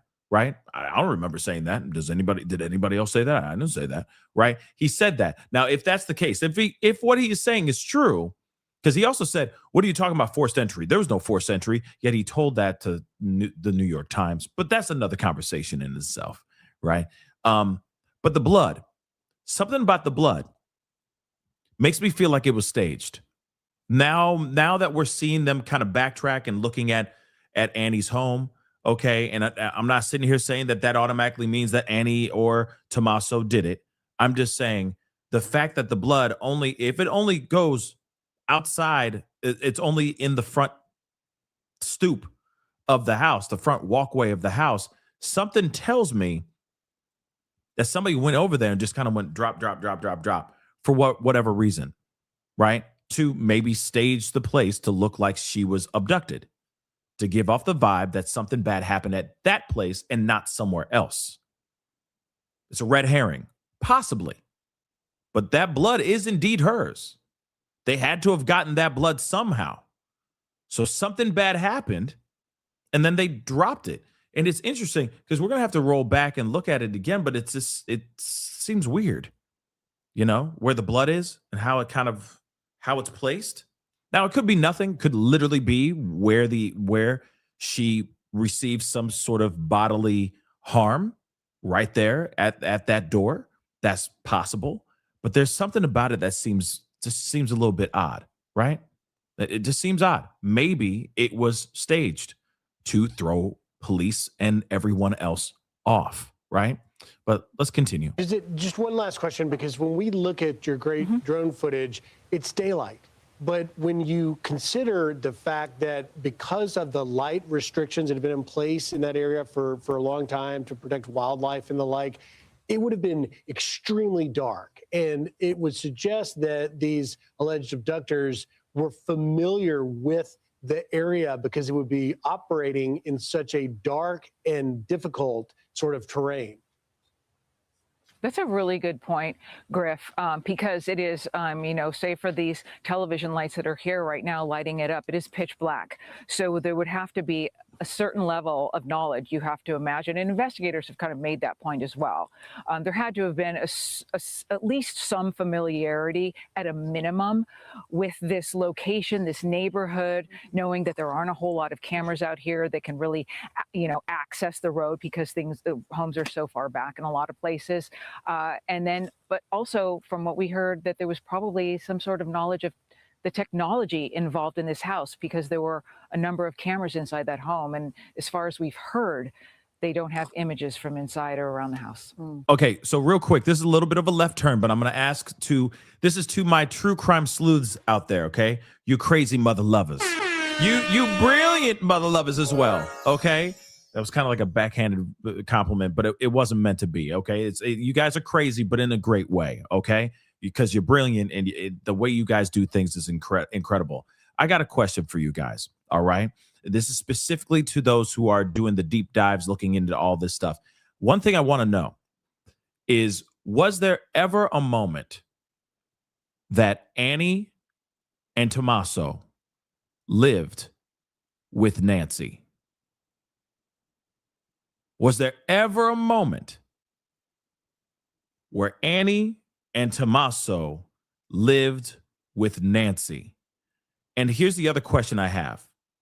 When did they get that house, that $650,000 $1,000 house that's 10 minutes away from Nancy's home?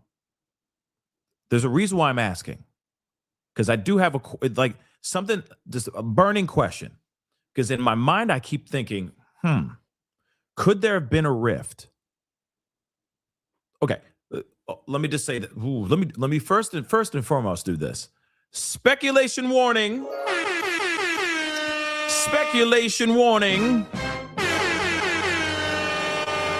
Just waxing speculation. Just ride with me for a second. Could there be a situation where they had been living with the mama for a while and then they butt heads in some sort of way? Maybe there's a rift between the two where they became estranged, because there's the rumor of the possibility of Tommaso and Annie being estranged. For what reason, I don't know. But I am kind of curious about the relationship, right? And of course, the relationship that Annie and Tommaso had with Mama Nancy. Did they live with Nancy for a while before they moved into that $650,000 home? That would make sense. It's an expensive ass house. Damn, that's a lot of money. Now, don't get me wrong. If you got to, you got the good loan, etc. I mean, you could still get a house like that and maybe get a fairly low mortgage if you're putting down a hefty down payment. But outside of that, they had to be somewhere for a while, and they do have a child, at least one child together, right? So I keep wondering, were they living together with Mama Nancy for a little bit before they moved into their home? Still possible. It's very normal. People do it all the time. It happens more often than none, okay? Happens more often than none, but I'm curious, because that could be a factor in here too. Again, let me just say this. Let me add this too. It could be nothing, but it also could be something too, right? I don't know. I'm just curious. I'm curious about it. It still bothers me that she took an Uber to go to her daughter's home to have dinner. I don't know why that bothers me, especially when they live 10 minutes mother loving away from each other. I don't know what it is. That's just me. Something about that really bothers me.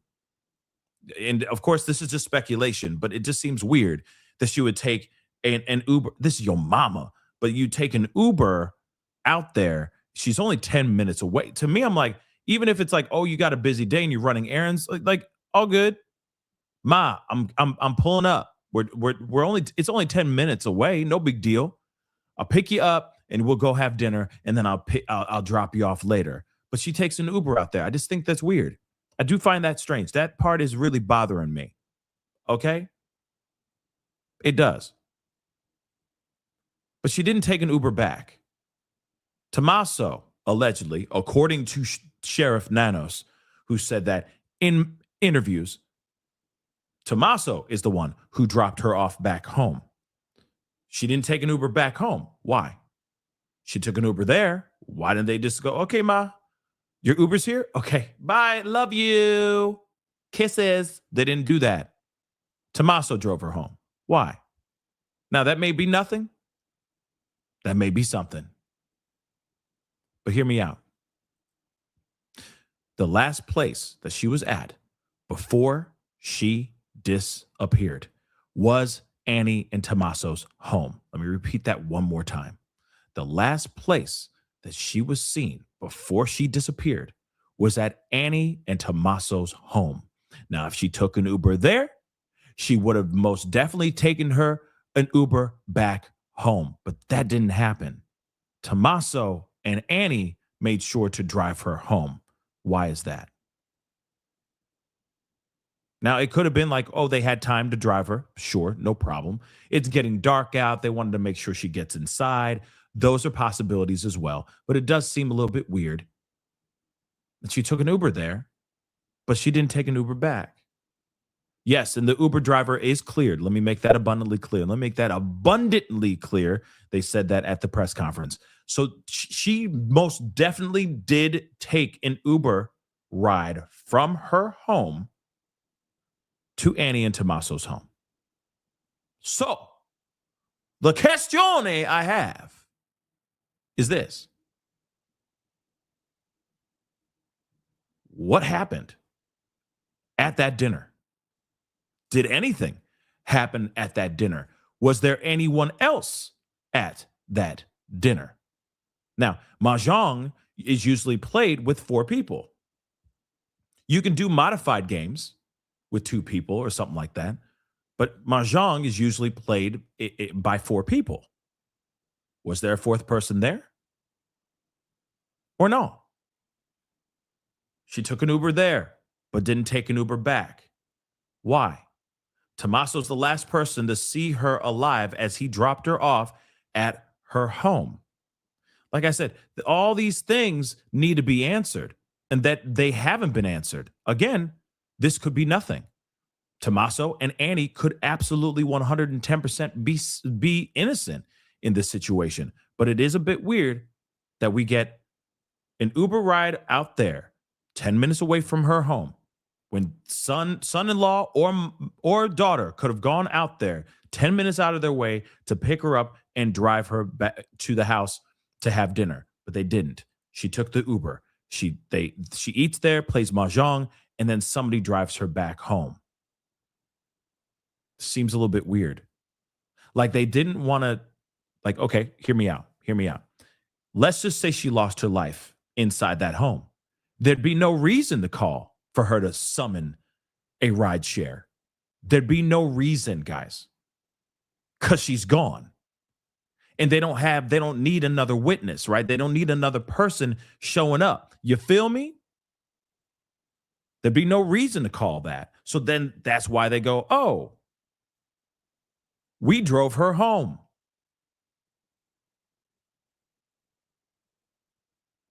You see what I'm saying?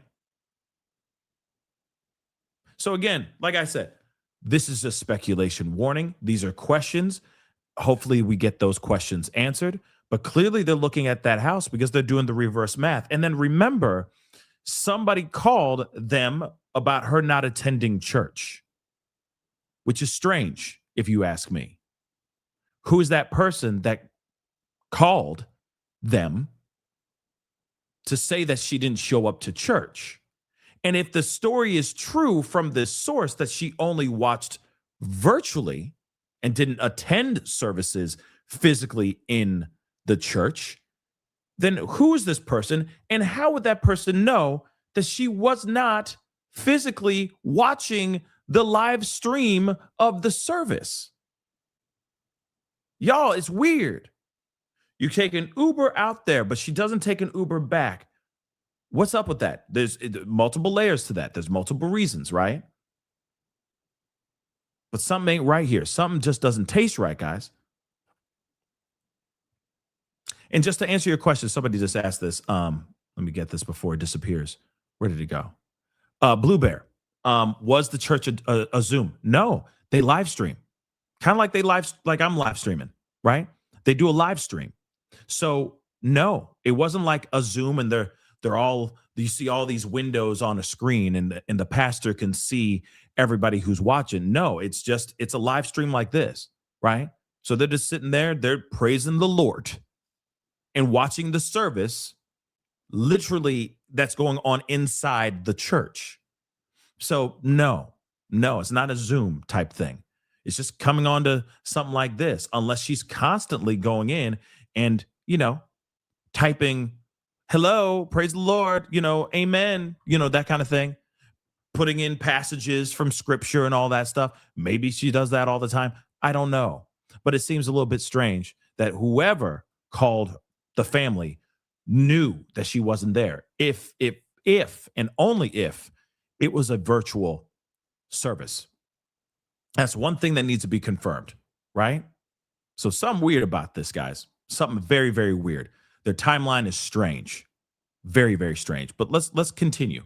Okay? Let us continue. This is weird, y'all.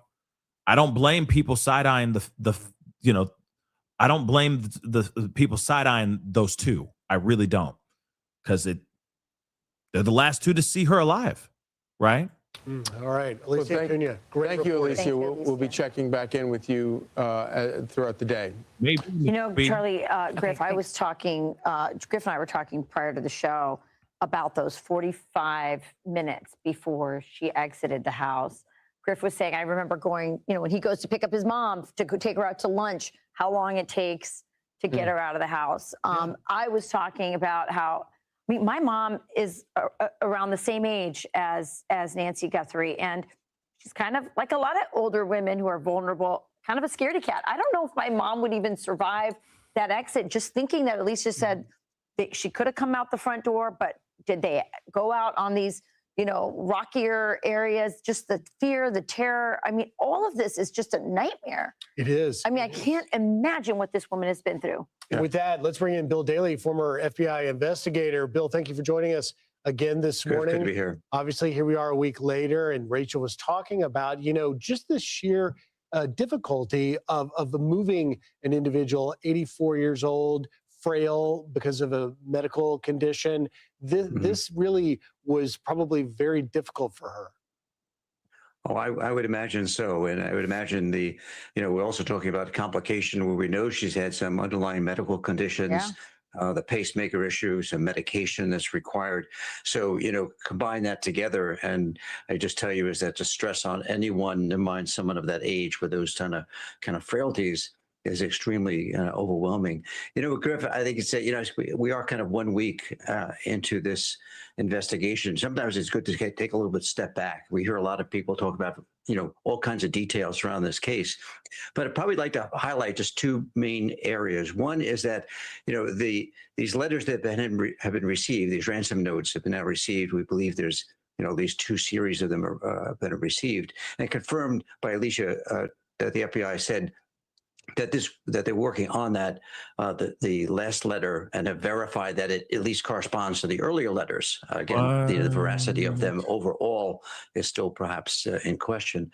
But I think it goes to show you that, A, we're dealing with people, at least on that side, on the communication side, you know, somewhat sophisticated. I'd probably say, you know, a handful of years ago, I would be stretched to find any kidnap case where people are using Bitcoin, is that's typically been reserved for kind of cyber extortions, where people holding computer systems at ransom, and people who are quite familiar. Imagine somebody who's more adept at using kind of technology. And similar here is that you have to have someone who's also using technology to kind of mask their location. They're using some type of cloaking software. They're bouncing around with different servers, perhaps around the world, to disguise where they're actually communicating from. So that side is a bit more sophisticated than we've seen before. And I'd probably say that's something that you know, because of that, and because they've been quite coy in the fact that they're only communicating through these technological communications and not directly to the family. As we can see, if they were, the family wouldn't be speaking openly on a microphone. And just one other thing, I'd like to talk about the other side of this investigation. On the other side, it's a much more pragmatic one. And that is, as we talk about all these details around how Nancy, you know, has gone missing, they are looking at actually physically how she would have been moved. I mean, it's kind of completing that trail, and to see how she physically was moved in what kind of vehicle. We know from, unfortunately, the recent Brown University investigation is that, you know, people have now become quite clever, changing license plates. And it's unfortunate we talk about all these things, that the underlying issue is more and more of these criminals are learning from what they've either seen or heard, what was out there on the internet, and real cases. And it makes it much more challenging for law enforcement. So we're tight on time here, but could you give us sort of your top line view of this latest video made by Savannah and her siblings? Sure. I'd probably say, you know, they want to make the kidnappers, assuming that they have a mother, that they are willing to pay. That they've said that very, very openly. So there's no question around that. If in the past it had been kind of vague, they want to make sure that that point is driven home. And this issue of kind of the timeline, we've heard some things. We actually haven't seen documentation, but you know, it's not that uncommon in kidnap cases where there be kind of threats made. Unfortunately, sometimes a much more kind of you know, audio communicated with that kind of compels people to pay. In this case, they're now saying we're willing to pay, and they just want to know those terms and be able to work on getting their mother back. So I think that's That's a direct communication saying, okay, we're now at that point. We want to pay. We now need to kind of work on a proof of life, and we Hold on. need to get her back. Something very strange is going on here. Wait. Okay. I'm looking at this stuff. I'm getting a bunch of messages. I got a lot of stuff to look at here. Something strange.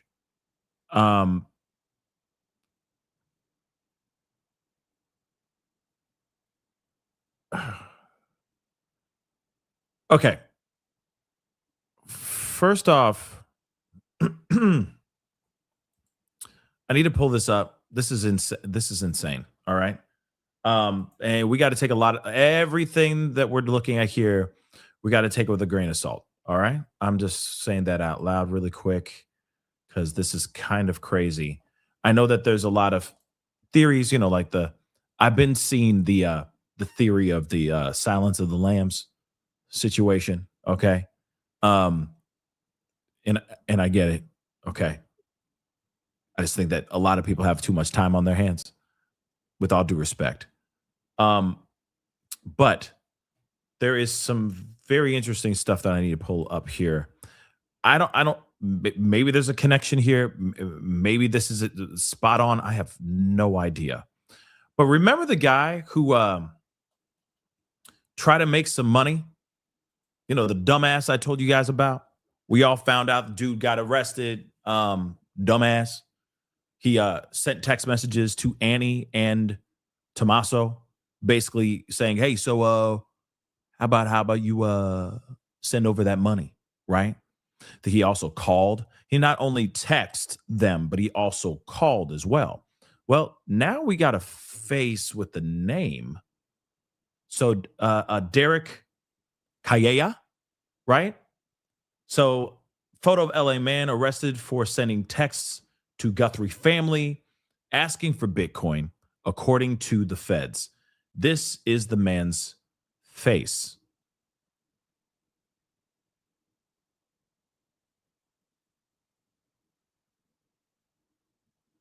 Take a good look.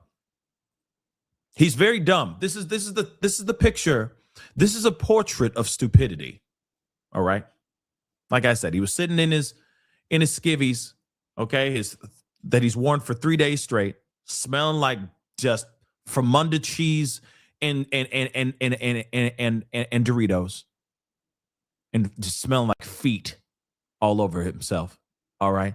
He had the idea of sending out text messages, right, to the family, being like, so you gonna send that Bitcoin? And he used an encrypted text messaging device so that it couldn't trace back to him, but it did trace back to him because this dumbass decided to register all of his information under his email account, which is basically derekcalleja@gmail.com.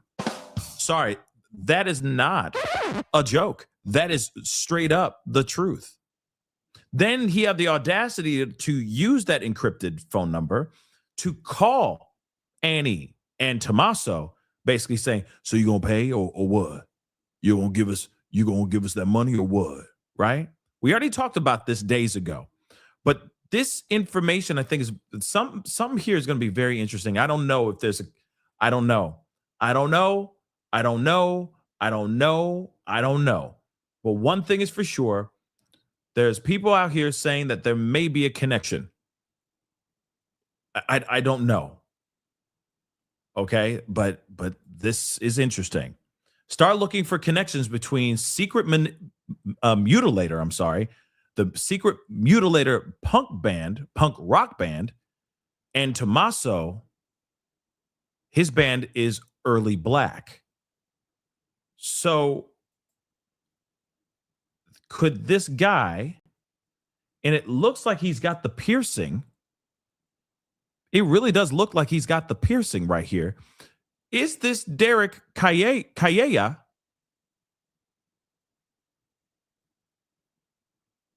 Hold up.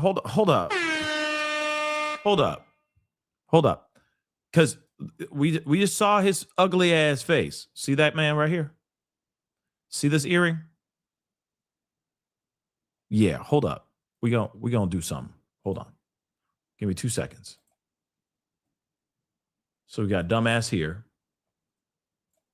And then we got dumbass here too. Allegedly. Could there be a connection here?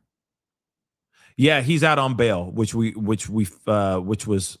revealed yesterday or something like that. Very, very low bail, by the way, for being connected to something like this. For trying to scoop a bag. Here's the thing. Now, could this dude, hold on, guys. I didn't pull up. Be this guy too?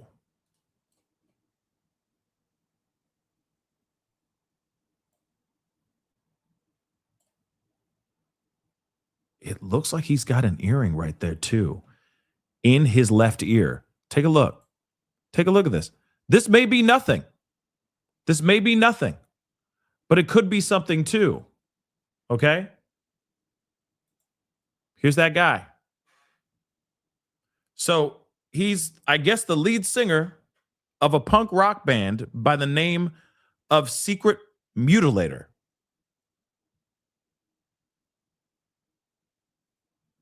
Tommaso's in a punk rock band too, or at least used to be in a punk rock band called Early Black.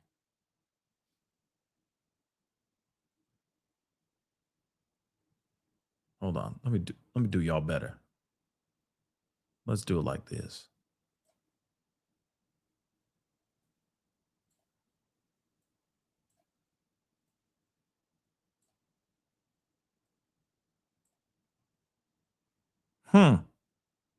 It's definitely the same person, right?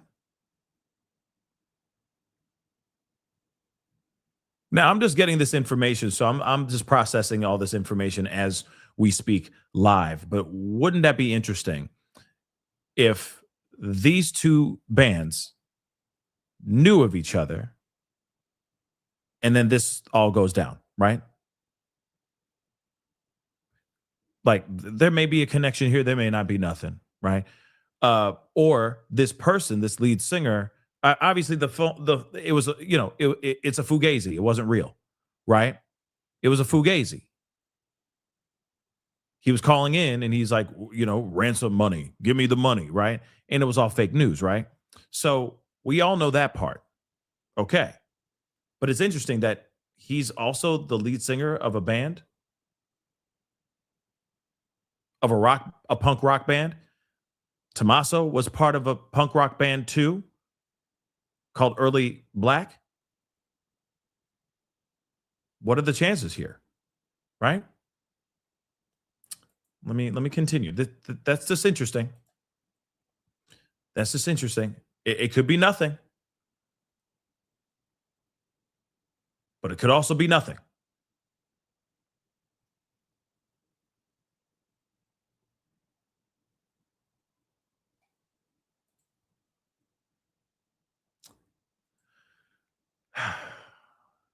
Just seems a little weird, don't you think?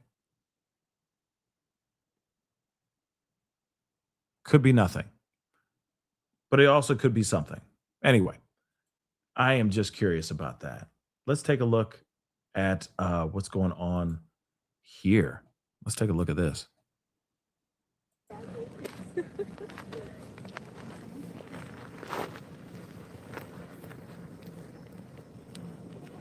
There's activity. I'll move the camera.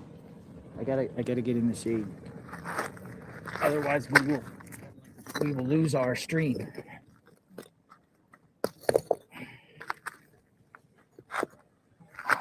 All right, I'm in a good spot. We'll lose our stream.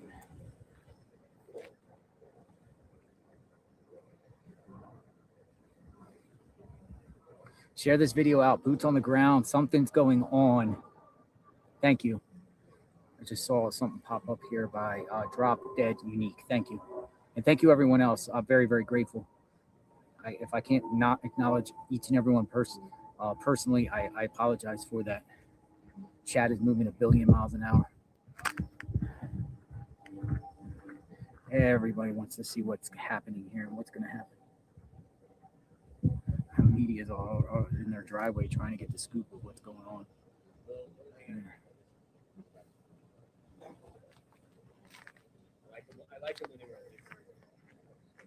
I'm going to keep it just here, and if they make a move or whatever, start walking, I'll follow them, as long as I'm on a public street.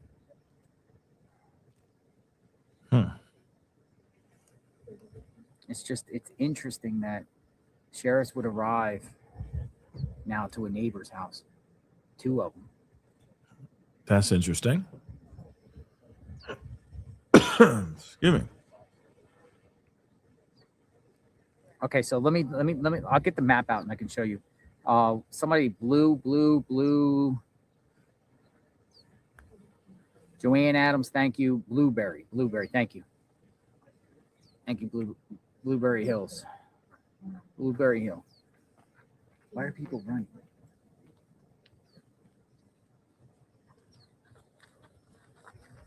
I don't understand what this is about. All right, let me get the map out. Where am I? I'll just show you where I'm at, so you guys will know on the map. Now, if you know where Nancy's home is, where am I?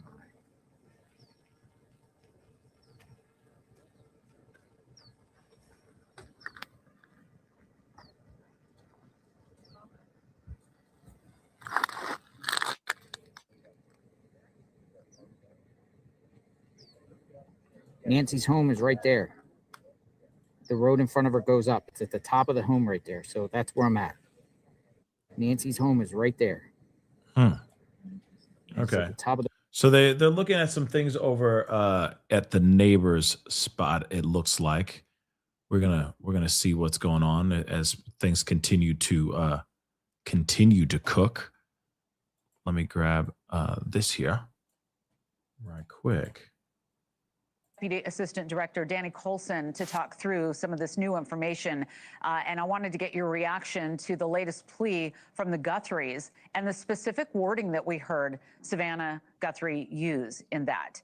I mean, is it safe to assume that the FBI told her to use those specific words like, we understand, we want to be at peace and celebrate with her? What does that say to you? Well, there's no communication unless the FBI's behavioral science unit is directing it. They tell them what to say. They tell them how to say it. Clearly, this is an enigma. And one thing we need to remember is that those of us who claim to be experts have no clue. We're talking about things we don't know. And I will remind you, the FBI is going to solve this. They'll get to the bottom of it. They'll find out exactly what happened to this lady. Hopefully she's okay. But they have a long history of solving really terrible, difficult cases. They're the best at collecting evidence, putting it together, and coming up with a suspect. We solve bombings, we solve kidnappings, we solve a lot of things, and executives do not do it. It's the unseen FBI agent, men and women, along with their partners in law enforcement, that do this. And there's no doubt in my mind they're going to get to the bottom of this. I just pray that this lady's okay. Yeah, you're right about that we just don't know what's happening behind the scenes, right? And all we can do is lean on experts like yourself to tell us what you've gone through in the past that could hopefully give us information for the future. I also understand that you created and commanded the FBI's hostage rescue team, so you're why we brought you on, one of the top experts to talk about this. Do you think that this hostage negotiation went correctly, is going correctly at this point? It's just so hard to, read between these lines. What do you think so far? Well, it's very difficult. And remember, there's no negotiation if the other person will talk. This is sort of like one way. And I think it's going to be solved through technology. It's going to be solved through somebody coming forward. That's the way it's going to be solved. I pray this lady's okay. I'm really concerned about her medical condition. I had to deal with that several times in my career, and this time you can't control. And I know they've already looked at that. They've gone and talked to druggists and pharmacies to see if anybody has tried to fulfill her prescriptions. I mean, they're leaving nothing unturned here. I mean, obviously, there's going to be a question of what could, have they refilled anything? Have they, have they done what they needed to do? Have they done anything to like maybe backtrack a little bit? They're in a way, it's like they're waiting for them to make a huge mistake, right? Could they have made a huge mistake at any point, or even the smallest of mistakes, right? I think that's something that we all want to know as far as that goes. But hold on, because I know that there's some sort of there's a little bit of activity going on over here, so I want to share that really quick. Makes me wonder what's going on. Makes me wonder what the heck is going on, but maybe he's got bad reception here too.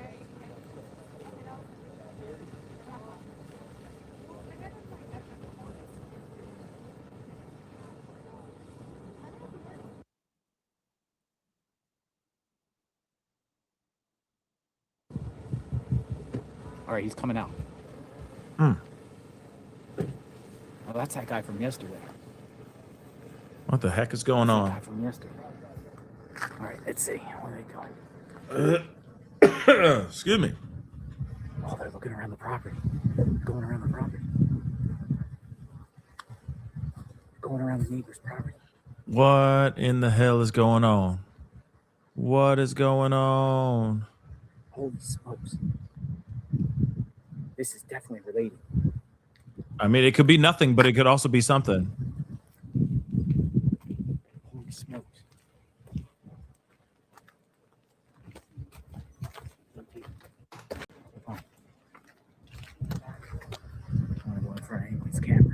All right, folks, deputies are now on the back of the property of a neighbor. And one thing I noticed back there is like a big, gully there. Whoa, this is crazy. They're walking around. Yo. They're walking around the neighbor's property. I mean, it could be nothing. Went to the back. Yeah, I'm wondering about that too, Arctic. Like where the sniffer dogs at? Right? Where the dogs at?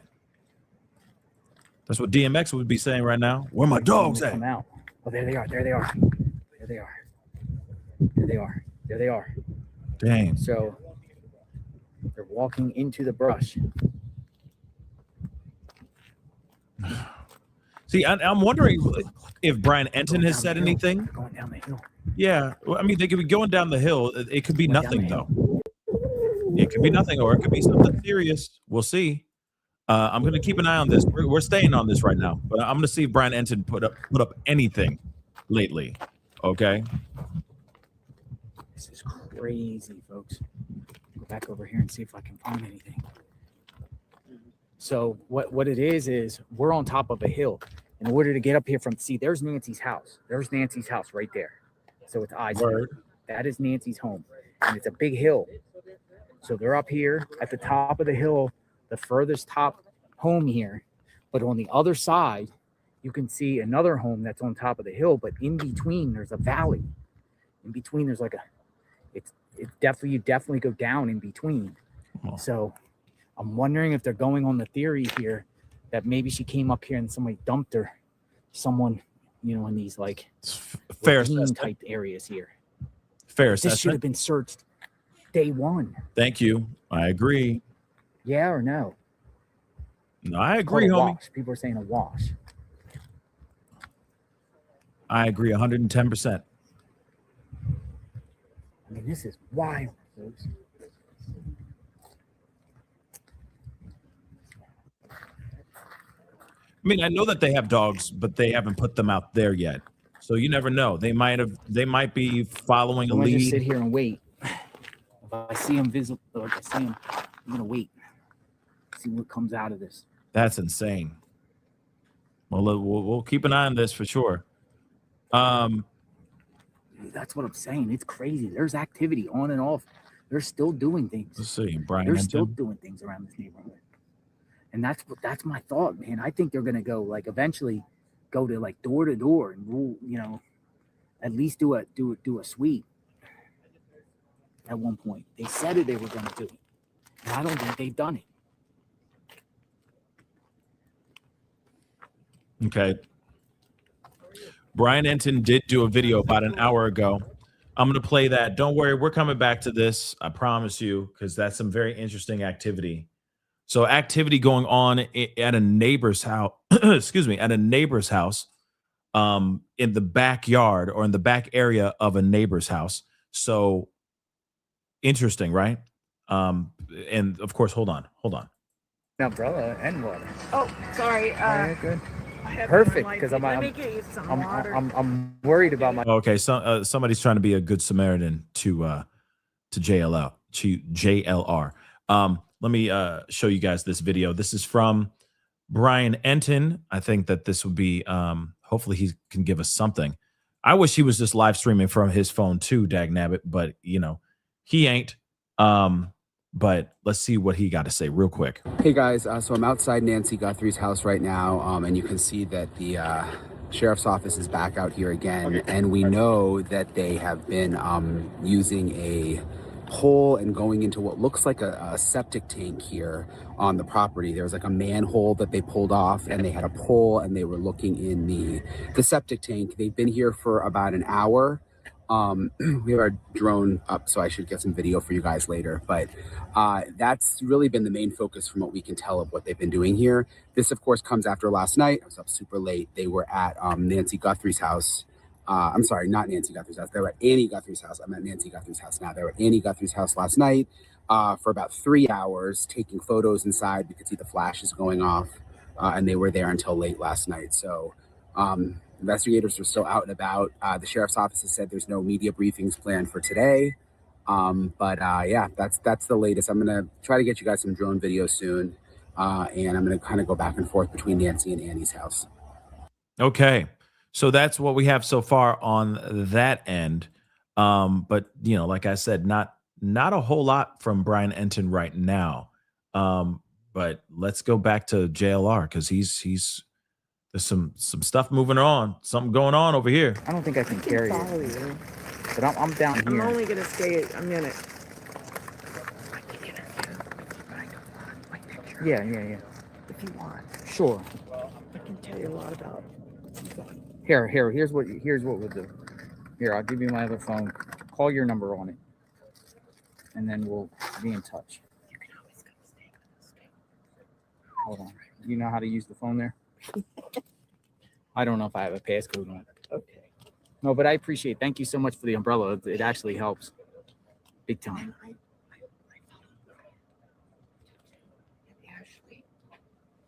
All right, so folks, this was just a trespassing complaint, it seems like. Oh, okay. So it's nothing. So somebody was probably creeping around in yards. Man, I thought this was another break in the case. Yeah, it's not a break in the case.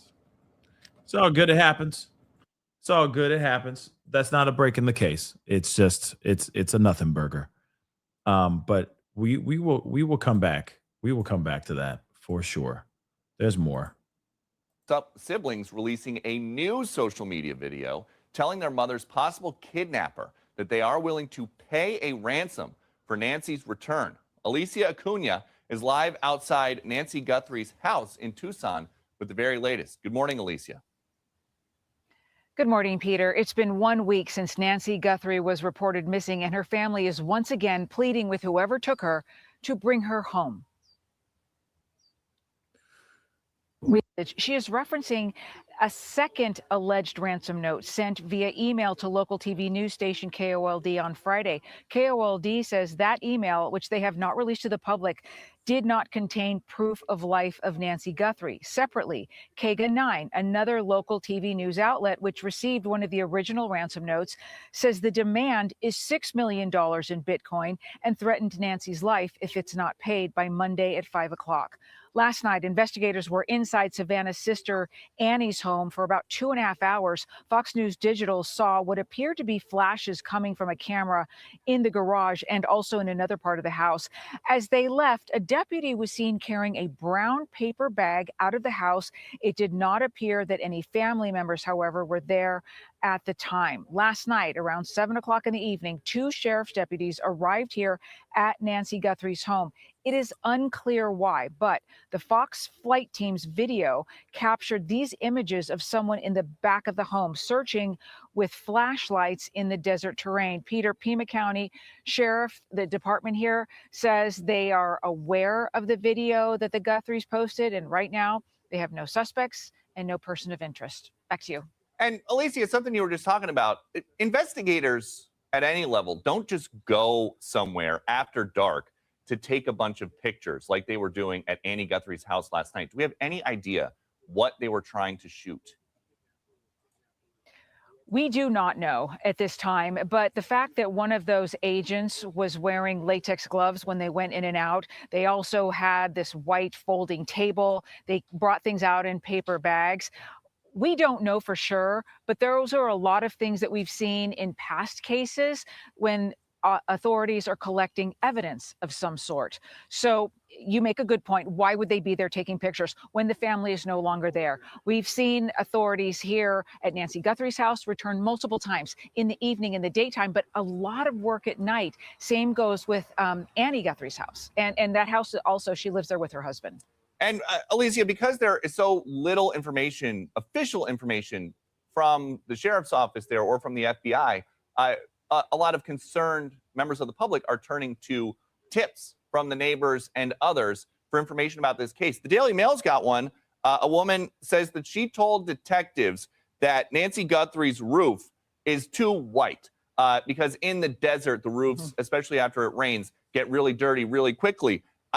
So the thought is that maybe there were some roofers or contractors or somebody up on the roof, and then the authorities go check the roof and they found a camera days into this search. Do you know how seriously the officials, the county sheriff and the FBI, are taking tips like that one? From what they're saying, they're taking every tip and every lead very seriously. I saw that same rumor online, someone pointing out how white the roof was here. And it was days after she had disappeared that they actually got ladders out and went up on that roof and then took down and dismounted that device. A lot of questions about why that happened and also when it happened, because it did come so late. There are a lot of sleuths out there on the internet, as we know, and a lot of times the tips are helpful. Who knows? Maybe authorities saw someone say that and went, we got to go up there and check and understand. And when it comes to maybe her roof was redone, it is possible. And they are talking to literally everybody they can think of or have been pointed toward to talk to who's been in contact with Nancy Guthrie. That goes for the person who works in the pool. That goes for the gardener, anyone who's helped her with her health. And if that roof was recently treated, they were likely talking to that person as well. Alicia Acuna, we will be back to you with updates as you have them. Thank you so much. All right, for more, let's bring in the former Today Show co-host, now the host of Hot Mics with Billy Bush. Billy Bush. Billy, thanks for being here. You used to work at NBC with Savannah Guthrie. What is your take on what's going on with her mom, especially now that this video the family dropped has removed the demand for a proof of life? I know. I feel like I'm watching some kind of streaming series, you know? It's like, this can't be real. It's the most surreal thing in the world. This woman that everybody feels like they know on the Today Show is all of a sudden addressing a camera, talking to a kidnapper about ransom. We will pay your demands. It's like, real? How is this even possible? So I think there's just a ton of dismay. The tone in Savannah's second posting yesterday was notably more beaten down, sad, wearing the same clothes as she was wearing in the first one. She's obviously, you know, getting no sleep at all. Some people are reading into that this this could be a sign that, you know, we want the return of our mom so we can celebrate with her. What does that mean? I would not, you know, at this point go speculate. I frankly think it's, you know, there's reason to be very hopeful and optimistic. I mean, you know, the report is that there's at Monday by 5 o'clock, they want a $6 million Bitcoin ransom. That means that Nancy Guthrie as well. And, you know, $6 million for NBC is a you know, quick stroke of a quick hit send.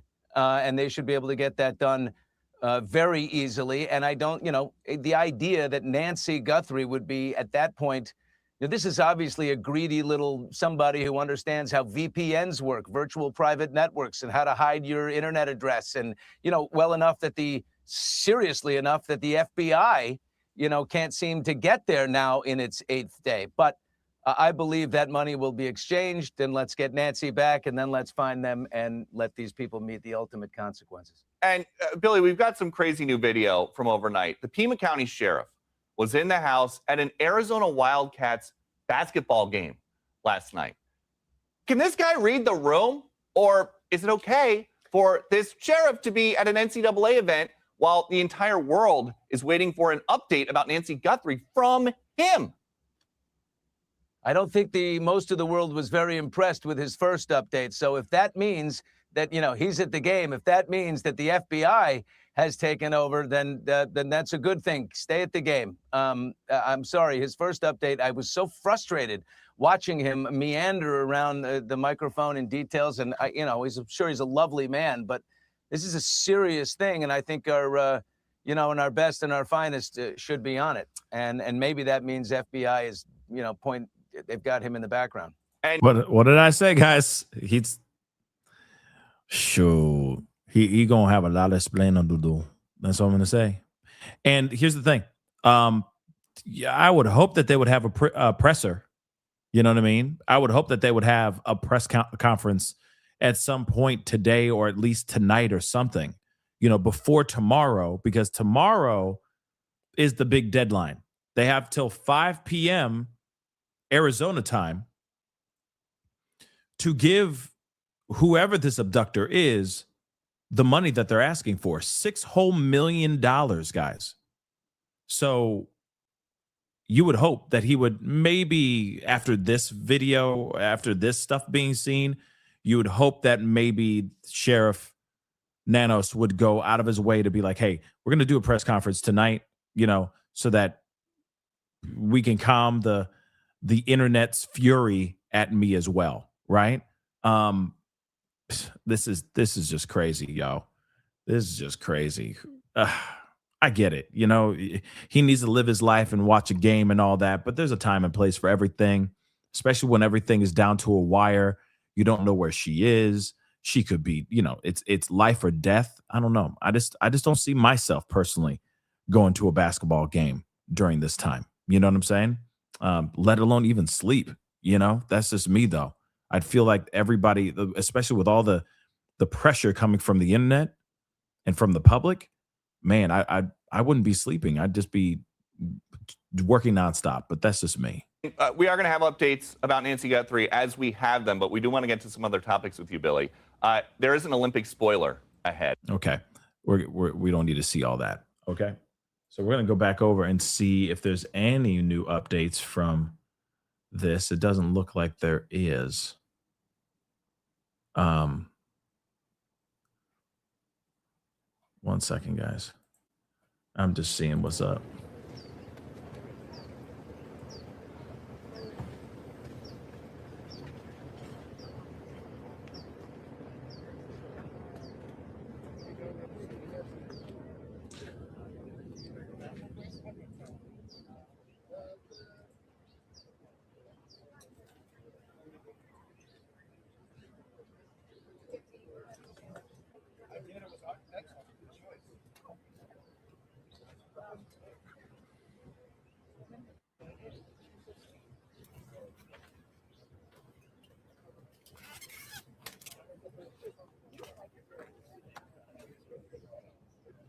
Yeah, they're making sure nobody goes on anyone's property around here. I mean, they were like watching people like a hawk. But there's a lot of paparazzi and a lot of people just in these navigates on the side streets and cars parked, probably all around sleuthing around, trying to talk to neighbors, trying to dip around or look around and see if they can find anything.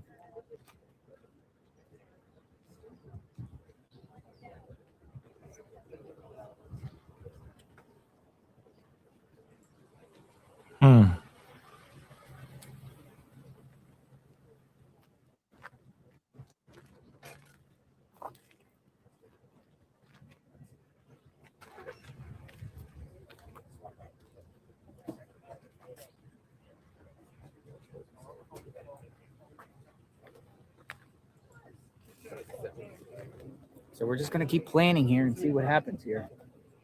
We're approaching the 2 o'clock hour, 2 o'clock, 2:06. 2:06.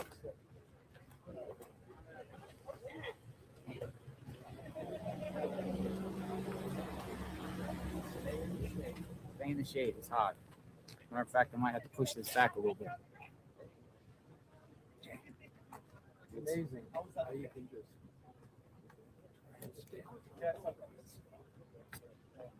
It's kind of small, but it's not much of We'll see what else happens today. What else today brings, folks.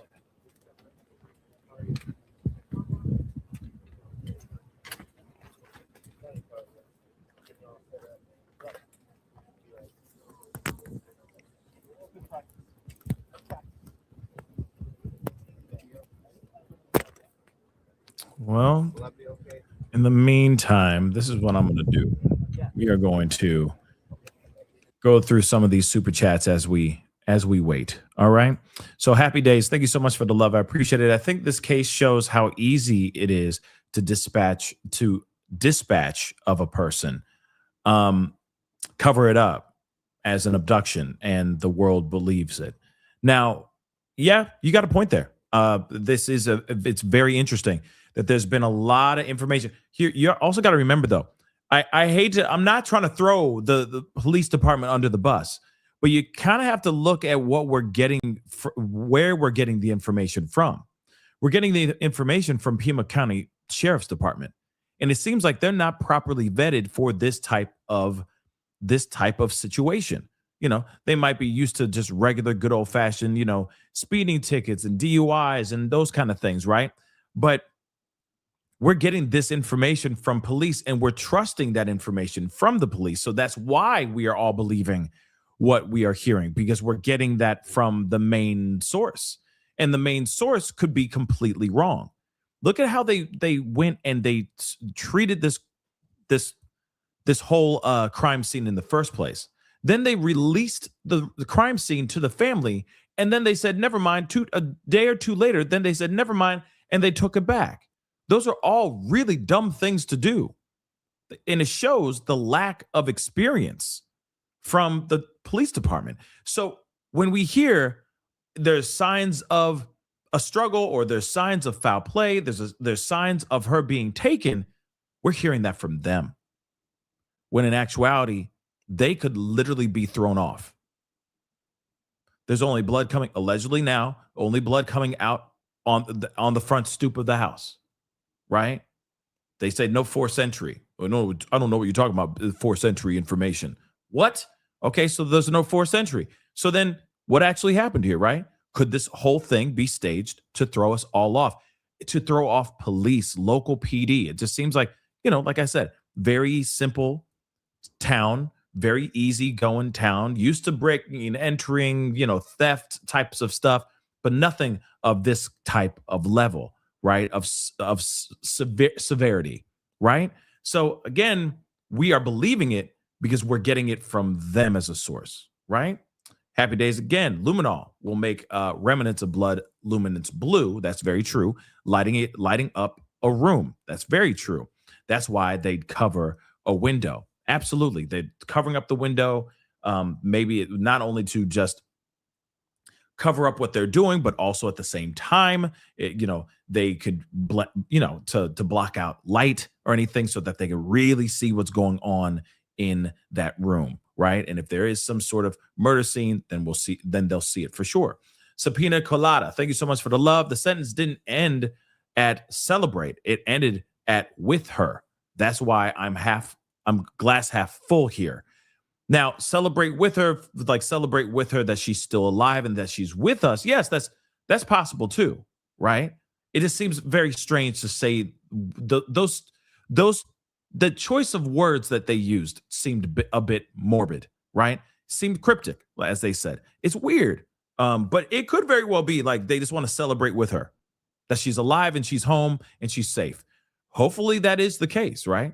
Hopefully that is. S-Dub, what's up? Thank you so much for being a member for the past 35 months. I appreciate it. They are not looking in a septic tank for a live person.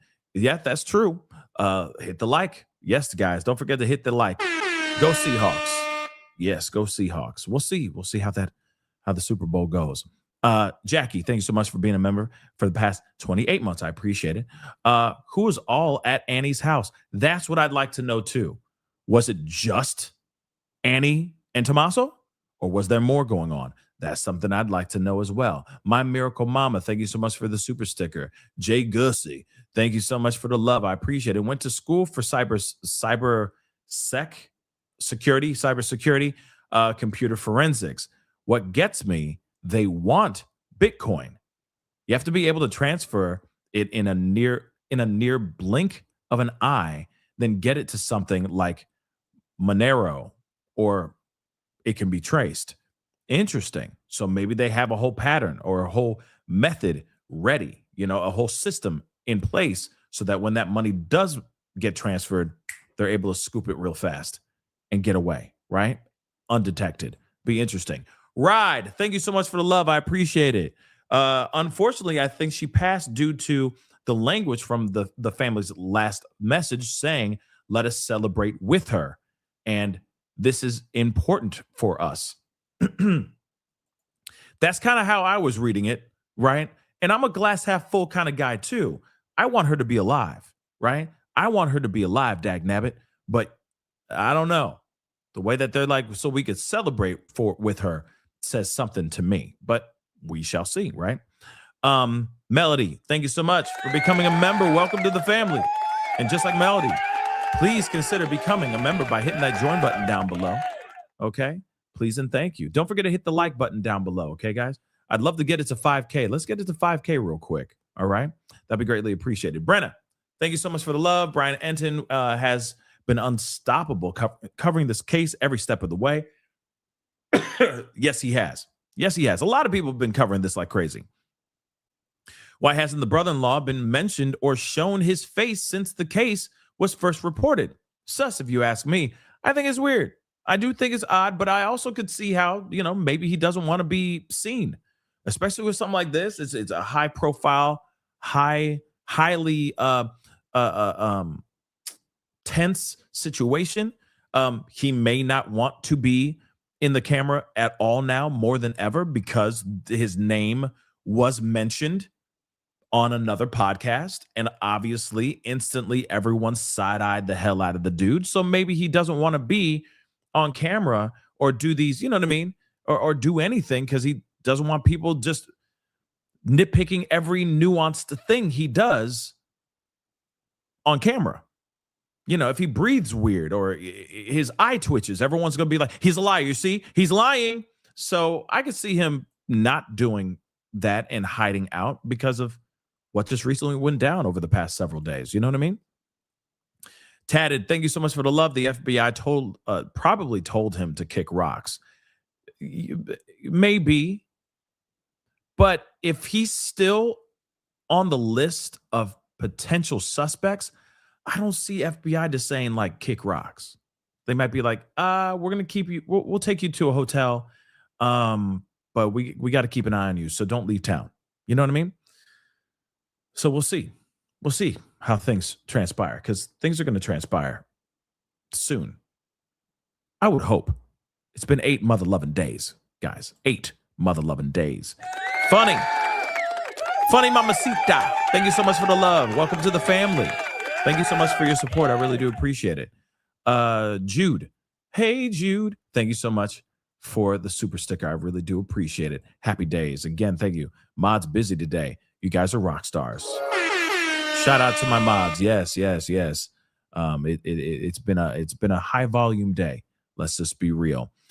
Miss HLS1. Thank you so much for the love. Do you remember when the story first came out? It was reported that she had been dropped off from a church event. The story then changed. That is very true. At first, it was church event. Then she was supposed to go back to church the next day, and then she didn't show up. Now we hear it's dinner and mahjong with family, then dropped off back at home, and then she never showed up for church, right? Just like the storyline or the timeline of they walked in at around 11:05, and then they didn't call until 12:10 that afternoon when they were looking for her, right? It's like I said, it's all weird. All that stuff is weird, if you ask me. Moving on. Not that Mickey. Thank you so much for the love. So he's already out on bail as of yesterday. You're talking about the Derek Kayea. Yeah, that trash, that piece of trash. Now, here's the thing. I'm not sitting here, just because I mentioned the Kayea guy does not automatically mean that I'm saying, oh, yeah, they were working on something sinister together. Maybe they were, but maybe they weren't. Maybe he's just an idiot, knew the family, knew Tommaso, knew Annie, and was like, oh, this, and he's crazy, and just used that as an opportunity to try to see if he could scoop a bag. That's possible, right? Or maybe there is some other sinister connection. God only knows. Okay. He's the lead singer of that group. Yes. Malevolent. Sorry. Malevolent. I can't talk right now. Yes, he is the lead singer of the Manipulator. I forgot the name of it. Of that punk rock band. So, but also just dumb. Also just very dumb. Moving on. Deborah, thank you so much for the love, being a member for the past month. I appreciate it. Savannah is not just a journalist, but she is also a lawyer. Yeah, that's true. Her words are deliberate. She is asking for a body back. They had homicide there day one. Yes, they did. But we'll see. We'll see how all this transpires. BB Lee, thank you so much for the love. Thanks for the live coverage. Of course. Thank you so much for the love. I appreciate that. Thank you. Bonita, thank you so much for being a member for the past 25 months. That's a long time, baby. Thank you. Allie, go Patriots. Indeed. And Claudia, thank you so much. Maybe Nanos was told to go find a reason to step away from the case. He left the scene of the crime open to tamper with, and that's weird in my opinion. Yeah, I think it's weird. I think it's very weird that he would release the crime scene. I think his, just how he's been handling things as of late has been a bit sloppy, if you ask me. Has been a bit sloppy. But we will see. We will see what comes of this. Right? We will definitely see what transpires here. But again, only time will tell. Now, here's the thing. I am going to hold on. 1 second. Hold on. 1 second, guys.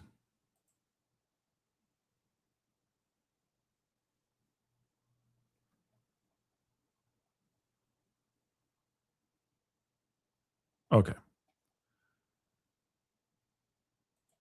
As we already know, Brian Entin spoke about the septic tanks. We already saw massive coverage about them looking into the septic tanks. We're still wondering if they're going to do anything with that, or if that means anything, or if they found anything. God only knows. But again, she is nowhere to be found. Crisis, thank you so much. The FBI let Jesus Campos, the security of Mandalay Bay, go to Mexico the day after the tragedy. Yeah. I mean, but like flying under the radar in a way, right? Lou, thank you so much for the love. I appreciate it. Surprised how many people can walk the crime scene. Yeah. Ain't that crazy? Just walk through. I think it's insane. Like I said, I have a huge problem with the fact that they just opened the doors and just said, okay, it's not a crime scene anymore. Have at it, kids. Now it's your playground. Like it doesn't make any sense. It's sloppy work. And if you ask me, it's sloppy work. Why would you do that? It's still active situation. She was nowhere to be found. If she had been found, then it would be a different story. Then you can close up the crime scene, right? But it makes no sense that they did that. Open it up and be like, oh yeah, have at it, kids. Go ahead, reporters. Can you know that? You know what I'm saying? Contaminate the crime scene now. Go ahead. You know what I mean? And so, again, we'll see what happens here. They clearly know something, right? They clearly know something. We will see what that is. Okay? We will see what's going on. All right? But I think I'm going to wrap up for now. And if there's any developments in the next couple hours, I'll be back on to wrap with you guys about it. Okay? Trust and believe we are here to talk about it all. Okay? I am quite curious to find out what other things are going on. But right now, there's not a lot going on. It's just kind of a lot of standing around waiting. I think it's very fascinating what we've seen so far, the fact that they're going through the septic tank and all that. Of course, there's going to be more going on. And again, when that stuff does go on, I'll be back on to talk to you guys about it for sure. Oh yeah, and I'm watching the Super Bowl, but I'm also keeping an eye on this. I want to see how this halftime show is. I want to see how TPUSA's halftime show is as well. So we'll see. Shram, thank you so much. Yes, very sloppy indeed. The whole investigation has just been all over the place, and this is not how they should have been doing it with any of this. Sarah, thank you so much for the love. This whole situation is weirder on multiple levels. Sad that women would hurt this. I think women would hurt this poor woman. I do think that this is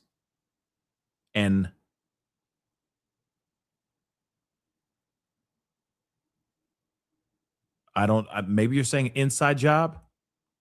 Maybe that's what you're trying to say. You do think that this is an inside job. Yeah, it feels like it. Okay. It feels like it. Okay. It most definitely does. But like I said, if there's more developing information, more updates, I'll be right here to talk to you guys about it. Trust and believe we will be talking about it like crazy. All right. So yeah, guys, but that is the show. Appreciate all y'all for being here. Really means a lot. Thank you so much for tuning in and being a part of the conversation. Please do me a favor before you head out. Okay. Hit that like button down below. Crush it, do it, do. Trust me, keep an eye on this. Make sure you have that notification bell set to all. Turn it on so that if there's anything that goes off, I'm here. So you're here to see what's going on. Hold on real quick. Oh yeah, thank you so much. Did they ever go through Nancy's last day of texts? That's a very good question as well. They haven't said anything. They haven't given us much of anything at all. Hopefully they will here very, very soon. But please do me a favor. Hit that like button down below. Crush it, do it, do. Hit that reaction button if you're watching on these other platforms. If you are watching on these other platforms, make sure you hit that follow button. Follow. All right? Hit that subscribe button here on my YouTube channel. Go to my second channel, The Pascal Show Clips. Subscribe over there. Hit that join button down below. Become a member. Check out my Patreon. And, of course, check out PascalMerch.com. Excuse me, guys. PascalMerch.com. We got some really great stuff over there. Go check it out. PascalMerch.com.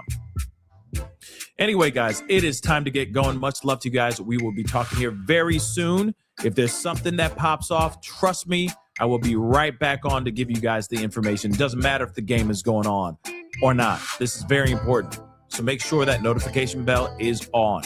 All right? But in the meantime, it's time to get going. Be good to yourselves. Be good to one another. We'll talk to you soon. This is The Pascal Show. Bye.